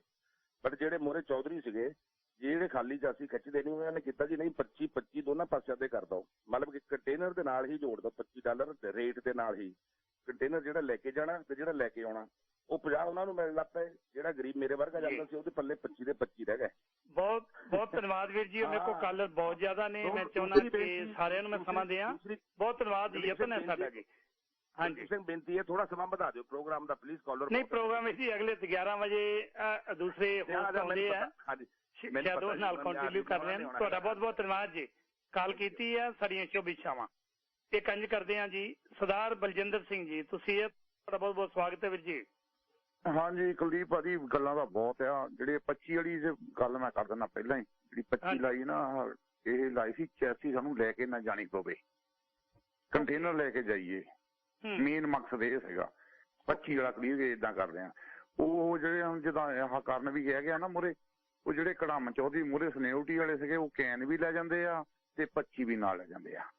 ਉਹ ਹੋਇਆ ਧੱਕਾ ਹੀ ਆ, ਗਲਤ ਹੋਇਆ ਕੰਮ ਇਹ। ਅਸੀਂ ਚਾਹੁੰਦੇ ਵੀ ਸਾਨੂੰ ਚੈਸੀ ਲੈ ਕੇ ਜਾਣਾ ਨਾ ਪਵੇ, ਸਾਨੂੰ ਵੀ ਕੈਨ ਮਿਲ ਜਾਵੇ। ਜੇ ਸਾਨੂੰ ਕੈਨ ਮਿਲਦਾ $125 ਦਾ ਮਿਲਦਾ ਤੇ ਅਸੀਂ ਚੈਸੀ ਲੈ ਕੇ ਜਾਣਾ ਸਾਨੂੰ 25 ਮਿਲਦੇ ਆ। ਉਹ ਜਿਹੜੇ ਸਨਿਊਰਟੀ ਵਾਲੇ ਅੱਜ ਵੀ ਮੂਹਰੇ ਜਾਂਦੇ ਆ, ਉਹ ਕੈਨ ਵੀ ਲੈ ਜਾਂਦੇ ਆ ਤੇ ਨਾਲ 25 ਵੀ ਲੈ ਜਾਂਦੇ ਆ। ਜਾਂ ਦੂਜੀ ਗੱਲ ਹੈ ਹੈਰੀ ਵੈਂਸ ਜੇ ਆ ਜਾਓ ਜੀ। ਹੈਰੀ ਵੈਂਸ ਏਦਾਂ ਦਾ ਝੂਠਾ ਮਕਾਰ ਬੰਦਾ ਨਿਕਲਿਆ, ਵੀ ਮੈਂ ਕਹੂੰਗਾ ਜਿੱਦਾਂ ਹੁਣ ਬਾਦਲਾਂ ਨੂੰ ਲੋਕੀ ਗਾਲਾਂ ਕੱਢਦੇ ਆ, ਹੋ ਸਕਦਾ ਇਹਨੂੰ ਵੀ ਇਹ ਚੀਜ਼ਾਂ ਮਿਲਣਗੀਆਂ ਇਨ ਫਿਊਚਰ। ਬਾਹਲੀਆਂ ਗੱਲਾਂ ਨਹੀਂ ਕਰਨੀਆਂ। ਧੰਨਵਾਦ ਤੁਹਾਡਾ ਜੀ, ਬਹੁਤ ਬਹੁਤ ਧੰਨਵਾਦ ਜੀ। ਕਿਉਂਕਿ ਗੱਲ ਹੈ, ਜਦੋਂ ਆਵਾਮ ਦੁਖੀ ਹੋਵੇ, ਰਾਜਾ ਸੁਣੇ ਨਾ, ਪ੍ਰਜਾ ਤਾਂ ਫਿਰ ਜੋ ਆਏਗਾ ਉਹ ਕਹੇਗੀ। 5 ਦਿਨ ਤੋਂ ਲਗਾਤਾਰ ਦਫ਼ਤਰ ਦੇ ਬਾਹਰਲੇ ਪਾਸੇ ਲੋਕ ਬੈਠੇ ਹੈ ਔਰ ਨੁਮਾਇੰਦਾ ਜਿਹੜਾ ਚੁਣਿਆ ਹੋਇਆ ਬਕਾਇਦਾ ਫਰਜ਼ ਬਣਦਾ ਹੈ ਕਿ ਹਾਂਜੀ ਤੁਹਾਡੀ ਆ ਮੁਸ਼ਕਲ ਹੈ, ਕੋਈ ਨਹੀਂ, ਆਪਾਂ ਬਹਿ ਕੇ, ਮੈਂ ਆਪਣੇ ਵੱਲੋਂ ਬੀਇੰਗ ਏ ਸੀਨੀਅਰ ਮੰਤਰੀ ਮੈਂ ਯਤਨ ਕਰਾਂਗਾ ਕਿ ਸਾਡੇ ਮਾਨਯੋਗ ਜਿਹੜੇ ਮੁੱਖ ਮੰਤਰੀ ਉਹਨਾਂ ਨਾਲ ਬਹਿ ਕੇ ਤੇ ਟਰਾਂਸਪੋਰਟ ਮੰਤਰੀ ਨਾਲ ਭਾਈ ਇਹ ਮਾਮਲਾ 95% ਉਹਨਾਂ ਲੋਕਾਂ ਦਾ ਹੈ ਜਿਹੜੇ ਮੇਰੇ ਮੂਲ ਦੇ ਲੋਕ ਨੇ। ਮੰਤਰੀ ਲਈ ਸਾਰੇ ਮੂਲ ਦੇ ਲੋਕ ਨੇ, ਸਾਰੇ ਵਰਗਾਂ ਦੇ ਲੋਕ ਨੇ, ਹਰ ਫਿਰਕੇ ਦਾ ਲੋਕ ਹੈ, ਪਰ ਇਹ ਇੰਡਸਟਰੀ ਭਾਰਤੀ ਪੰਜਾਬੀ ਮੂਲ ਦੇ ਲੋਕਾਂ ਨਾਲ ਜੁੜੀ ਹੋਈ ਹੈ। ਬਾਕੀਆਂ ਨੂੰ ਵੀ, ਜਿੰਨੇ ਵੀ ਸਾਡੇ MLA ਨੇ, ਮਿਨਿਸਟਰ ਨੇ, ਡਿਊਟੀ ਉਹਨਾਂ ਦੀ ਵੀ ਬਣਦੀ ਹੈ। ਮਾਮਲਾ ਉਛਲੇਗਾ, ਛੱਟੇ ਪੈਣਗੇ ਹੀ ਪੈਣਗੇ, ਅੱਜ ਨਹੀਂ ਤਾਂ ਜਦੋਂ ਡੋਰ ਖੜਕਾਉਂਗੇ ਉਦੋਂ ਤਾਂ ਪੈਣੇ ਨੇ। ਵਪਾਰਕ ਵਕਫਾ ਤੇ ਮੈਂ 2 ਕਾਲਾਂ ਹੋਰ ਲੈ ਸਕਾਂਗਾ। 184424711550 ਵਾਪਸ ਆਉਂਦੇ ਹਾਂ। ਸਰਦਾਰ ਬਲਵਿੰਦਰ ਸਿੰਘ ਜੀ, ਤੁਸੀਂ ਇੱਥੇ ਹੋ, ਤੁਹਾਡਾ ਬਹੁਤ ਬਹੁਤ ਸਵਾਗਤ ਵੀਰ ਜੀ। ਹਾਂਜੀ ਕੁਲਦੀਪ ਸਿੰਘ ਜੀ, ਸਤਿ ਸ਼੍ਰੀ ਅਕਾਲ। ਸਤਿ ਸ਼੍ਰੀ ਅਕਾਲ ਵੀਰ ਜੀ। ਕੁਲਦੀਪ ਸਿੰਘ ਜੀ, ਹੁਣ ਚੱਕਰ ਪਤਾ ਕੀ ਆ, ਸਾਰੇ ਅਸੀਂ ਬੰਦੇ ਪੰਜਾਬੀ ਟਰਾਂਸਪੋਰਟ ਲਾਈਨ 'ਚ ਆ ਗਏ ਆ। ਕੰਪੀਟੀਸ਼ਨ ਸਾਡਾ ਹੋ ਗਿਆ ਬਹੁਤ ਜ਼ਿਆਦਾ ਜੀ। ਇਹਦੇ 'ਚ ਸਾਡਾ ਸੁਧਾਰ ਨਹੀਂ ਹੁਣ ਹੋ ਸਕਦਾ। ਮੰਤਰੀ ਦਾ ਕੋਈ ਦੋਸ਼ ਨਹੀਂ ਹੈ। ਇੱਥੇ ਅਸੀਂ ਦੇਖਦੇ ਹਾਂ ਟੋਰਾਂਟੋ ਮੌਂਟਰੀਅਲ ਦੇ ਵਿੱਚ ਜਿੱਥੇ 900 ਰੁਪਏ ਕਿਰਾਇਆ, ਉੱਥੋਂ ਦੂਜਾ ਪੰਜਾਬੀ ਕਹਿੰਦਾ 700 'ਚ ਦਿਓ ਜੀ। ਹੁਣ ਦੱਸੋ 700 ਰੁਪਏ 'ਚ ਲਿਜਾ ਕੇ ਤਾਂ ਫਿਰ ਉੱਥੋਂ ਹੀ ਤੇਲਾਂ 'ਚੋਂ ਤੇਲ ਨਿਕਲਣਾ ਨਾ। ਦੂਜਿਆਂ ਨੂੰ ਤਾਂ ਅਸੀਂ ਮਾੜਾ ਕਹਿ ਦਿੰਦੇ, ਅਸੀਂ ਆਪਣਿਆਂ ਨੂੰ ਮਾੜਾ ਕਦੋਂ ਕਹਾਂਗੇ ਜੀ। ਅਗਲੇ ਕਹਿੰਦੇ ਮਤਲਬ ਹੈ ਵੀ ਸਾਡੀ ਆਪਣਿਆਂ ਦੀ ਵੀ ਕਮਜ਼ੋਰੀ ਹੈ। ਮੈਂ ਕਹਿੰਦਾ ਬੇੜਾ ਗਰ ਕਰਨੇ ਦੇ ਵਿੱਚ ਆਪਣਿਆਂ ਦੇ ਹੱਥ ਹੋ ਗਏ ਤੇ ਮੇਰੇ ਕੰਟੇਨਰ ਨੂੰ ਪੈਸੇ ਦੇ ਦਿਓ, ਦੂਜਾ ਬੰਦਾ ਅੰਨਾ ਹੋ ਜਾਏ। ਏਦਾਂ ਨਹੀਂ ਕੰਮ ਚੱਲਦਾ ਹੁੰਦਾ। ਜੇ ਤੁਸੀਂ ਕੰਪੀਟੀਸ਼ਨ, ਜਾਂ ਤਾਂ ਗੌਰਮੈਂਟ ਅਰਬਾਂ ਕੰਟਰੀਆਂ ਨੂੰ ਕੱਢ ਫਿਰ 10 ਲੱਖ ਤੋਂ ਉੱਤੇ ਲੈ ਨਹੀਂ ਸਕਦਾ ਤੂੰ। 11ਵਾਂ ਲਿਆ ਤੇ ਜੇਲ੍ਹ 'ਚ ਸੁੱਟਣਾ, ਫੇਰ ਕੰਮ ਬਣ ਸਕਦਾ। ਇੱਥੇ ਤਾਂ 100 ਆ ਜੀ। ਕੁਲਦੀਪ ਸਿੰਘ, ਵੱਡੀਆਂ ਕੰਪਨੀਆਂ 80 ਸੈਂਟ ਪੈਸੇ ਦੇਣੀਆਂ, 82 ਸੈਂਟ, ਔਰ ਬੰਦੇ 65 ਸੈਂਟ 70 ਸੈਂਟ ਡਰਾਈਵਰਾਂ ਨੂੰ ਦੇ ਰਹੇ ਆ। ਕਿੱਥੋਂ ਲਿਆ ਕੇ ਦੇ ਰਹੇ ਪੈਸੇ? ਉਹ ਗੌਰਮੈਂਟ ਨੂੰ ਪਤਾ ਸਮਝੇ ਕੰਮ ਕਰ ਰਿਹਾ, ਉਹ ਬੋਲਦੇ ਨਹੀਂ ਬਸ, ਜਦ ਤੇ ਆਪੇ ਫੜੇ ਜਾਣਗੇ। ਬਹੁਤ ਬਹੁਤ ਧੰਨਵਾਦ ਜੀ, ਤੁਹਾਡਾ ਕਾਲ ਕਰਨ ਲਈ ਬਹੁਤ ਸ਼ੁਕਰੀਆ। ਹਾਂਜੀ, ਬਹੁਤ ਤੁਹਾਡਾ ਪੱਖ ਜਾਣਨਾ ਵੀ ਬਹੁਤ ਜ਼ਰੂਰੀ ਸੀ, ਕਿਉਂਕਿ ਅਸਲ ਦੇ ਵਿੱਚ ਇਹਦਾ ਹੁਣ ਅਸੀਂ ਕਹਿੰਦੇ ਸਾਨੂੰ ਦਿਓ ਜੀ, ਏਦਾਂ ਨਹੀਂ ਹੁੰਦੀ। ਤੁਸੀਂ ਕਹਿੰਦੇ ਸਾਨੂੰ ਸਰਕਾਰਾਂ ਦੇ ਦਿਓ, ਬਾਕੀ ਜਿਹੜੇ ਮੁੱਦੇ ਆ ਰਹੇ ਉਹ ਵੀ ਚੱਲ ਰਹੇ ਆ ਜੀ। ਤੁਸੀਂ ਕਾਲ ਕੀਤੀ ਹੈ, ਓਕੇ ਜੀ, ਸਤਿ ਸ਼੍ਰੀ ਅਕਾਲ। ਸਤਿ ਸ਼੍ਰੀ ਅਕਾਲ। ਗੱਲ ਏਦਾਂ ਕਿ ਪਰਸੋਂ ਯਾਨੀ ਕਿ ਬੁੱਧਵਾਰ ਨੂੰ ਟਰਾਂਸਪੋਰਟ ਮੰਤਰੀ ਨਾਲ ਬਕਾਇਦਾ ਗੱਲਬਾਤ ਹੋਏਗੀ। ਉਸ ਤੋਂ ਬਾਅਦ ਕੀ ਸਿੱਟਾ ਨਿਕਲਦਾ ਹੈ, ਉਮੀਦ ਹੈ ਕਿ ਸਾਡੇ ਜਿਹੜੇ ਸਤਿਕਾਰਯੋਗ ਆਪਣੇ ਮੰਤਰੀ ਨੇ ਉਹ ਬਹਿ ਕੇ ਉਸ ਤੋਂ ਪਹਿਲਾਂ ਕੋਈ ਨਾ ਕੋਈ ਗੱਲ ਕਰਕੇ ਸਿੱਟਾ ਕੱਢਣ ਤਾਂ ਜੋ ਗੱਲ ਸਪਸ਼ਟ ਹੋ ਸਕੇ। ਜੇ ਇਹਨਾਂ ਦੇ ਬਣਦੇ ਹੱਕ ਨੇ ਉਹਨਾਂ ਨੂੰ ਮਿਲਣ ਤਾਂ ਜੋ ਸਰਕਾਰਾਂ ਦੇ ਹੱਕ ਦੇ ਵਿੱਚ ਬਕਾਇਦਾ ਖੜਨ। ਜੇ ਪਹਿਲਾਂ ਹੱਕ ਦੇ ਵਿੱਚ ਖੜ ਸਕਦੇ ਤੇ ਅੱਜ ਕਿਉਂ ਨਹੀਂ ਕਿਸੇ ਉਮੀਦ ਦੇ ਨਾਲ ਹੀ ਖੜੇ ਸਨ? ਕਿਉਂਕਿ ਉਹ ਲਿਬਰਲ ਤੋਂ ਦੁਖੀ ਹੋ ਕੇ ਜਿਹੜਾ ਬਿਆਨ ਦਿੱਤਾ ਸੀ, ਦੁਖੀ ਹੋ ਕੇ ਕਿ ਇੰਨਾ ਚਿਰ ਬੀਬਾ ਕ੍ਰਿਸਟੀ ਕਲਾਰਕ ਰਹੇ ਨੇ, ਅਸੀਂ ਸੜਕਾਂ ਦੇ ਉੱਤੇ ਟਰੱਕ ਵੀ ਲੈ ਕੇ ਗਏ, ਡਾਊਨਟਾਊਨ ਟਰੱਕ ਵੀ ਲੈ ਕੇ ਗਏ, ਬੜੇ ਵੱਡੇ ਵੱਡੇ ਮੁਜ਼ਾਹਰੇ ਕੀਤੇ ਨੇ, ਪਰ ਕਿਸੇ ਨੇ ਸੁਣੀ ਨਹੀਂ। ਉਦੋਂ ਵਾਅਦਾ ਕੀਤਾ ਸੀ ਕਿ ਕੋਈ ਨਹੀਂ, ਤੁਹਾਡੀ ਸਰਕਾਰ ਆਈ, ਅਸੀਂ ਪੂਰੀ ਹਮਾਇਤ ਦੇਵਾਂਗੇ, ਸਾਡੀ ਗੱਲ ਮੰਨਿਆ ਜੇ। ਪਰ ਹੁਣ ਕਹਿ ਕੇ ਗਏ ਨੇ ਗਗਨ ਸਿੰਘ, ਸਾਡੀ ਗੱਲ ਤਾਂ ਇੱਕ ਵੀ ਨਹੀਂ ਸੁਣੀ ਇਹਨਾਂ ਨੇ। ਲਾਸਟ ਕਾਲਰ ਪੂਰਾ 1 ਮਿੰਟ ਹੈ, ਗੁਰਿੰਦਰ ਸਿੰਘ ਜੀ, ਤੁਸੀਂ ਇੱਥੇ ਹੋ, ਸਵਾਗਤ ਹੈ ਵੀਰ ਜੀ ਤੁਹਾਡਾ। ਸਤਿ ਸ਼੍ਰੀ ਅਕਾਲ ਭਾਜੀ। ਸਤਿ ਸ਼੍ਰੀ ਅਕਾਲ ਜੀ। ਹਾਂਜੀ, ਐਕਚੁਅਲੀ ਇਹ ਤਾਂ ਜਿੱਦਾਂ ਜਿਵੇਂ ਸੀਗਾ ਮਿਨਿਸਟਰ, ਉਹਨਾਂ ਦੀ ਰਿਸਪੌਂਸਿਬਿਲਿਟੀ ਬਣਦੀ ਆ ਬਈ ਉਹ ਇਹਨਾਂ ਨੂੰ ਜ਼ਰੂਰ ਆਣ ਕੇ ਮਿਲਦੇ, ਇਹਨਾਂ ਨੂੰ ਪਹਿਲੇ ਦਿਨ ਤੋਂ ਇਹਨਾਂ ਦੇ ਨਾਲ ਕਮਿਊਨੀਕੇਸ਼ਨ ਪੂਰਾ ਰੱਖਦੇ। ਪਰ ਦੂਜੇ ਪਾਸੇ ਜਿਹੜੀ ਪ੍ਰੋਬਲਮ ਆ ਜਿਹੜੀ ਹੈਗੀ ਆ ਵੀ ਇਕੱਲਾ ਆਫ ਡਾਕ ਟਰੱਕ ਦੀ, ਉਹਦੇ ਨਾਲ ਪ੍ਰੋਬਲਮ ਸੋਲਵ ਨਹੀਂ ਹੋਣੀ ਕਰਕੇ ਜਿਹੜੀ ਹੈਗੇ ਪੋਰਟ ਉਹ ਤਾਂ ਨਵੇਂ ਲਾਇਸੈਂਸ ਇਸ਼ੂ ਕਰੀ ਜਾਂਦੀ ਆ ਕੰਪਨੀਆਂ ਨੂੰ, 5-5 7-7 ਉਹ ਦੇਈ ਜਾਂਦੀ ਆ। ਤੇ ਉਹਦੇ ਨਾਲ ਜੇ ਉਹ ਕਹਿਣਗੇ ਵੀ ਆਫ ਡਾਵਚ ਚਲੋ ਅਸੀਂ ਖਤਮ ਕਰ ਦਿੰਦੇ ਹਾਂ, ਲਾਇਸੈਂਸ ਇਹ ਹੋਰ ਇਸ਼ੂ ਕਰ ਦਿੰਦੇ ਆ ਕੰਪਨੀਆਂ ਨੂੰ। ਕੰਪਨੀ ਨੂੰ ਡਰਾਈਵਰ 25-27 ਡਾਲਰ ਹੀ ਡਰਾਈਵਰ ਮਿਲਦਾ, ਉਹਨੂੰ ਉਹ ਡਰਾਈਵਰ ਸਸਤਾ ਪੈਂਦਾ, ਉਹ ਤੋਂ ਡਬਲ ਕੰਟੇਨਰ ਲਵਾਉਂਦੇ ਆ। ਡਰਾਈਵਰਾਂ ਦੀ ਜਿੱਦਾਂ ਗਿਣਤੀ ਵਧੀ ਜਾਂਦੀ ਆ ਤੇ ਓਨਰ ਆਪਰੇਟਰਾਂ ਦੀ ਗਿਣਤੀ ਘਟੀ ਜਾਂਦੀ ਆ, ਉਹਨਾਂ ਦੀ ਜਿੱਦਾਂ ਗੱਲ ਵੀ ਸੰਗਠਨ ਵੀ ਕਮਜ਼ੋਰ ਹੋਈ ਜਾਂਦਾ। ਮੇਰੇ ਖਿਆਲ 'ਚ ਇਹਨਾਂ ਨੂੰ ਇਹ ਵੀ ਆ ਵੀ ਇਹਨਾਂ ਨੂੰ ਡਰਾਈਵਰਾਂ ਨੂੰ ਵੀ ਨਾਲ ਲੈ ਕੇ ਚੱਲਣਾ ਚਾਹੀਦਾ, ਡਰਾਈਵਰਾਂ ਦੇ ਨਾਲ ਰਲ ਕੇ ਤੇ ਕੋਈ ਗੱਲ ਸਾਰੇ ਉਹਨਾਂ ਨੂੰ ਬਿਠਾਲ ਕੇ ਉਹਨਾਂ ਨਾਲ ਵੀ ਕਹਿਣ ਵੀ ਤੁਹਾਨੂੰ ਵੀ 24 ਡਾਲਰਾਂ ਇੰਨੀ ਮਹਿੰਗਾਈ 27 ਡਾਲਰਾਂ ਤੁਹਾਡਾ ਵੀ ਕੁਛ ਨਹੀਂ ਬਣਦਾ। ਚਲੋ ਇਕੱਠੇ ਰਲ ਕੇ ਕੋਈ ਪ੍ਰੋਗਰਾਮ ਸਿਰਫ ਇਕੱਲੇ ਆਫ ਡਾਕ ਦਾ ਨਹੀਂ ਗੱਲ ਬਣਨੀ, ਕਰਕੇ ਉਹਨੇ ਲਾਇਸੈਂਸ ਹੋਰ ਇਸ਼ੂ ਕਰ ਦੇਣੇ ਆ। ਉਹ ਕਹਿਣਗੇ ਠੀਕ ਹੈ ਆਫ ਡਾਕ ਬੰਦ ਕਰ ਦਿਓ, ਆਲੋ ਤੁਹਾਨੂੰ ਲਾਇਸੈਂਸ ਹੀ ਦੇ ਦਿੰਦੇ ਆ, ਉਹਨਾਂ ਪ੍ਰੋਬਲਮ ਹੋਰ ਕ੍ਰੀਏਟ ਹੋ ਜਾਣੀ ਆ। ਮੇਰੇ ਖਿਆਲ 'ਚ ਥੋੜਾ ਜੀ ਹਾਂਜੀ ਬਿਲਕੁਲ ਗੱਲ ਓਵਰਆਲ ਇਹ ਆ ਵੀ ਇਸ ਵੇਲੇ ਜਿਹੜਾ ਵਰਕਰ ਆ, ਹਾਂਜੀ ਇੱਕ ਵਾਰ ਜਿਹੜਾ ਵਰਕਰ ਆ ਉਹਦੀ ਇਸ ਵੇਲੇ ਨੈਗੋਸ਼ੀਏਸ਼ਨ ਕਰਨ ਦੀ ਉਹਦੀ ਹੈ ਹੀ ਨਹੀਂ ਕਪੈਸਿਟੀ। ਡਰਾਈਵਰ ਤਾਂ 20 ਡਾਲਰਾਂ ਨੂੰ ਕਰਨ ਨੂੰ ਤਿਆਰ ਆ, ਕਰਕੇ ਉਹ ਕਹਿੰਦੇ ਵੀ ਮੇਰਾ ਤਾਂ ਖਰਚਾ ਨਹੀਂ ਤੁਰਦਾ। ਇਹ ਸਾਰੇ ਓਵਰਆਲ ਲੇਬਰ ਲਾਈ ਥੋੜੇ ਸਟਰੋਂਗ ਬਣਨੇ ਚਾਹੀਦੇ ਜੀ। ਇੰਨੇ ਕੁਝ। ਬਹੁਤ ਬਹੁਤ ਧੰਨਵਾਦ ਵੀਰ ਗੁਰਿੰਦਰ ਸਿੰਘ ਜੀ। ਅੱਜ ਦਾ ਸਮਾਪਤ ਕਰਨ ਦੀ ਆਗਿਆ ਦਿਓ।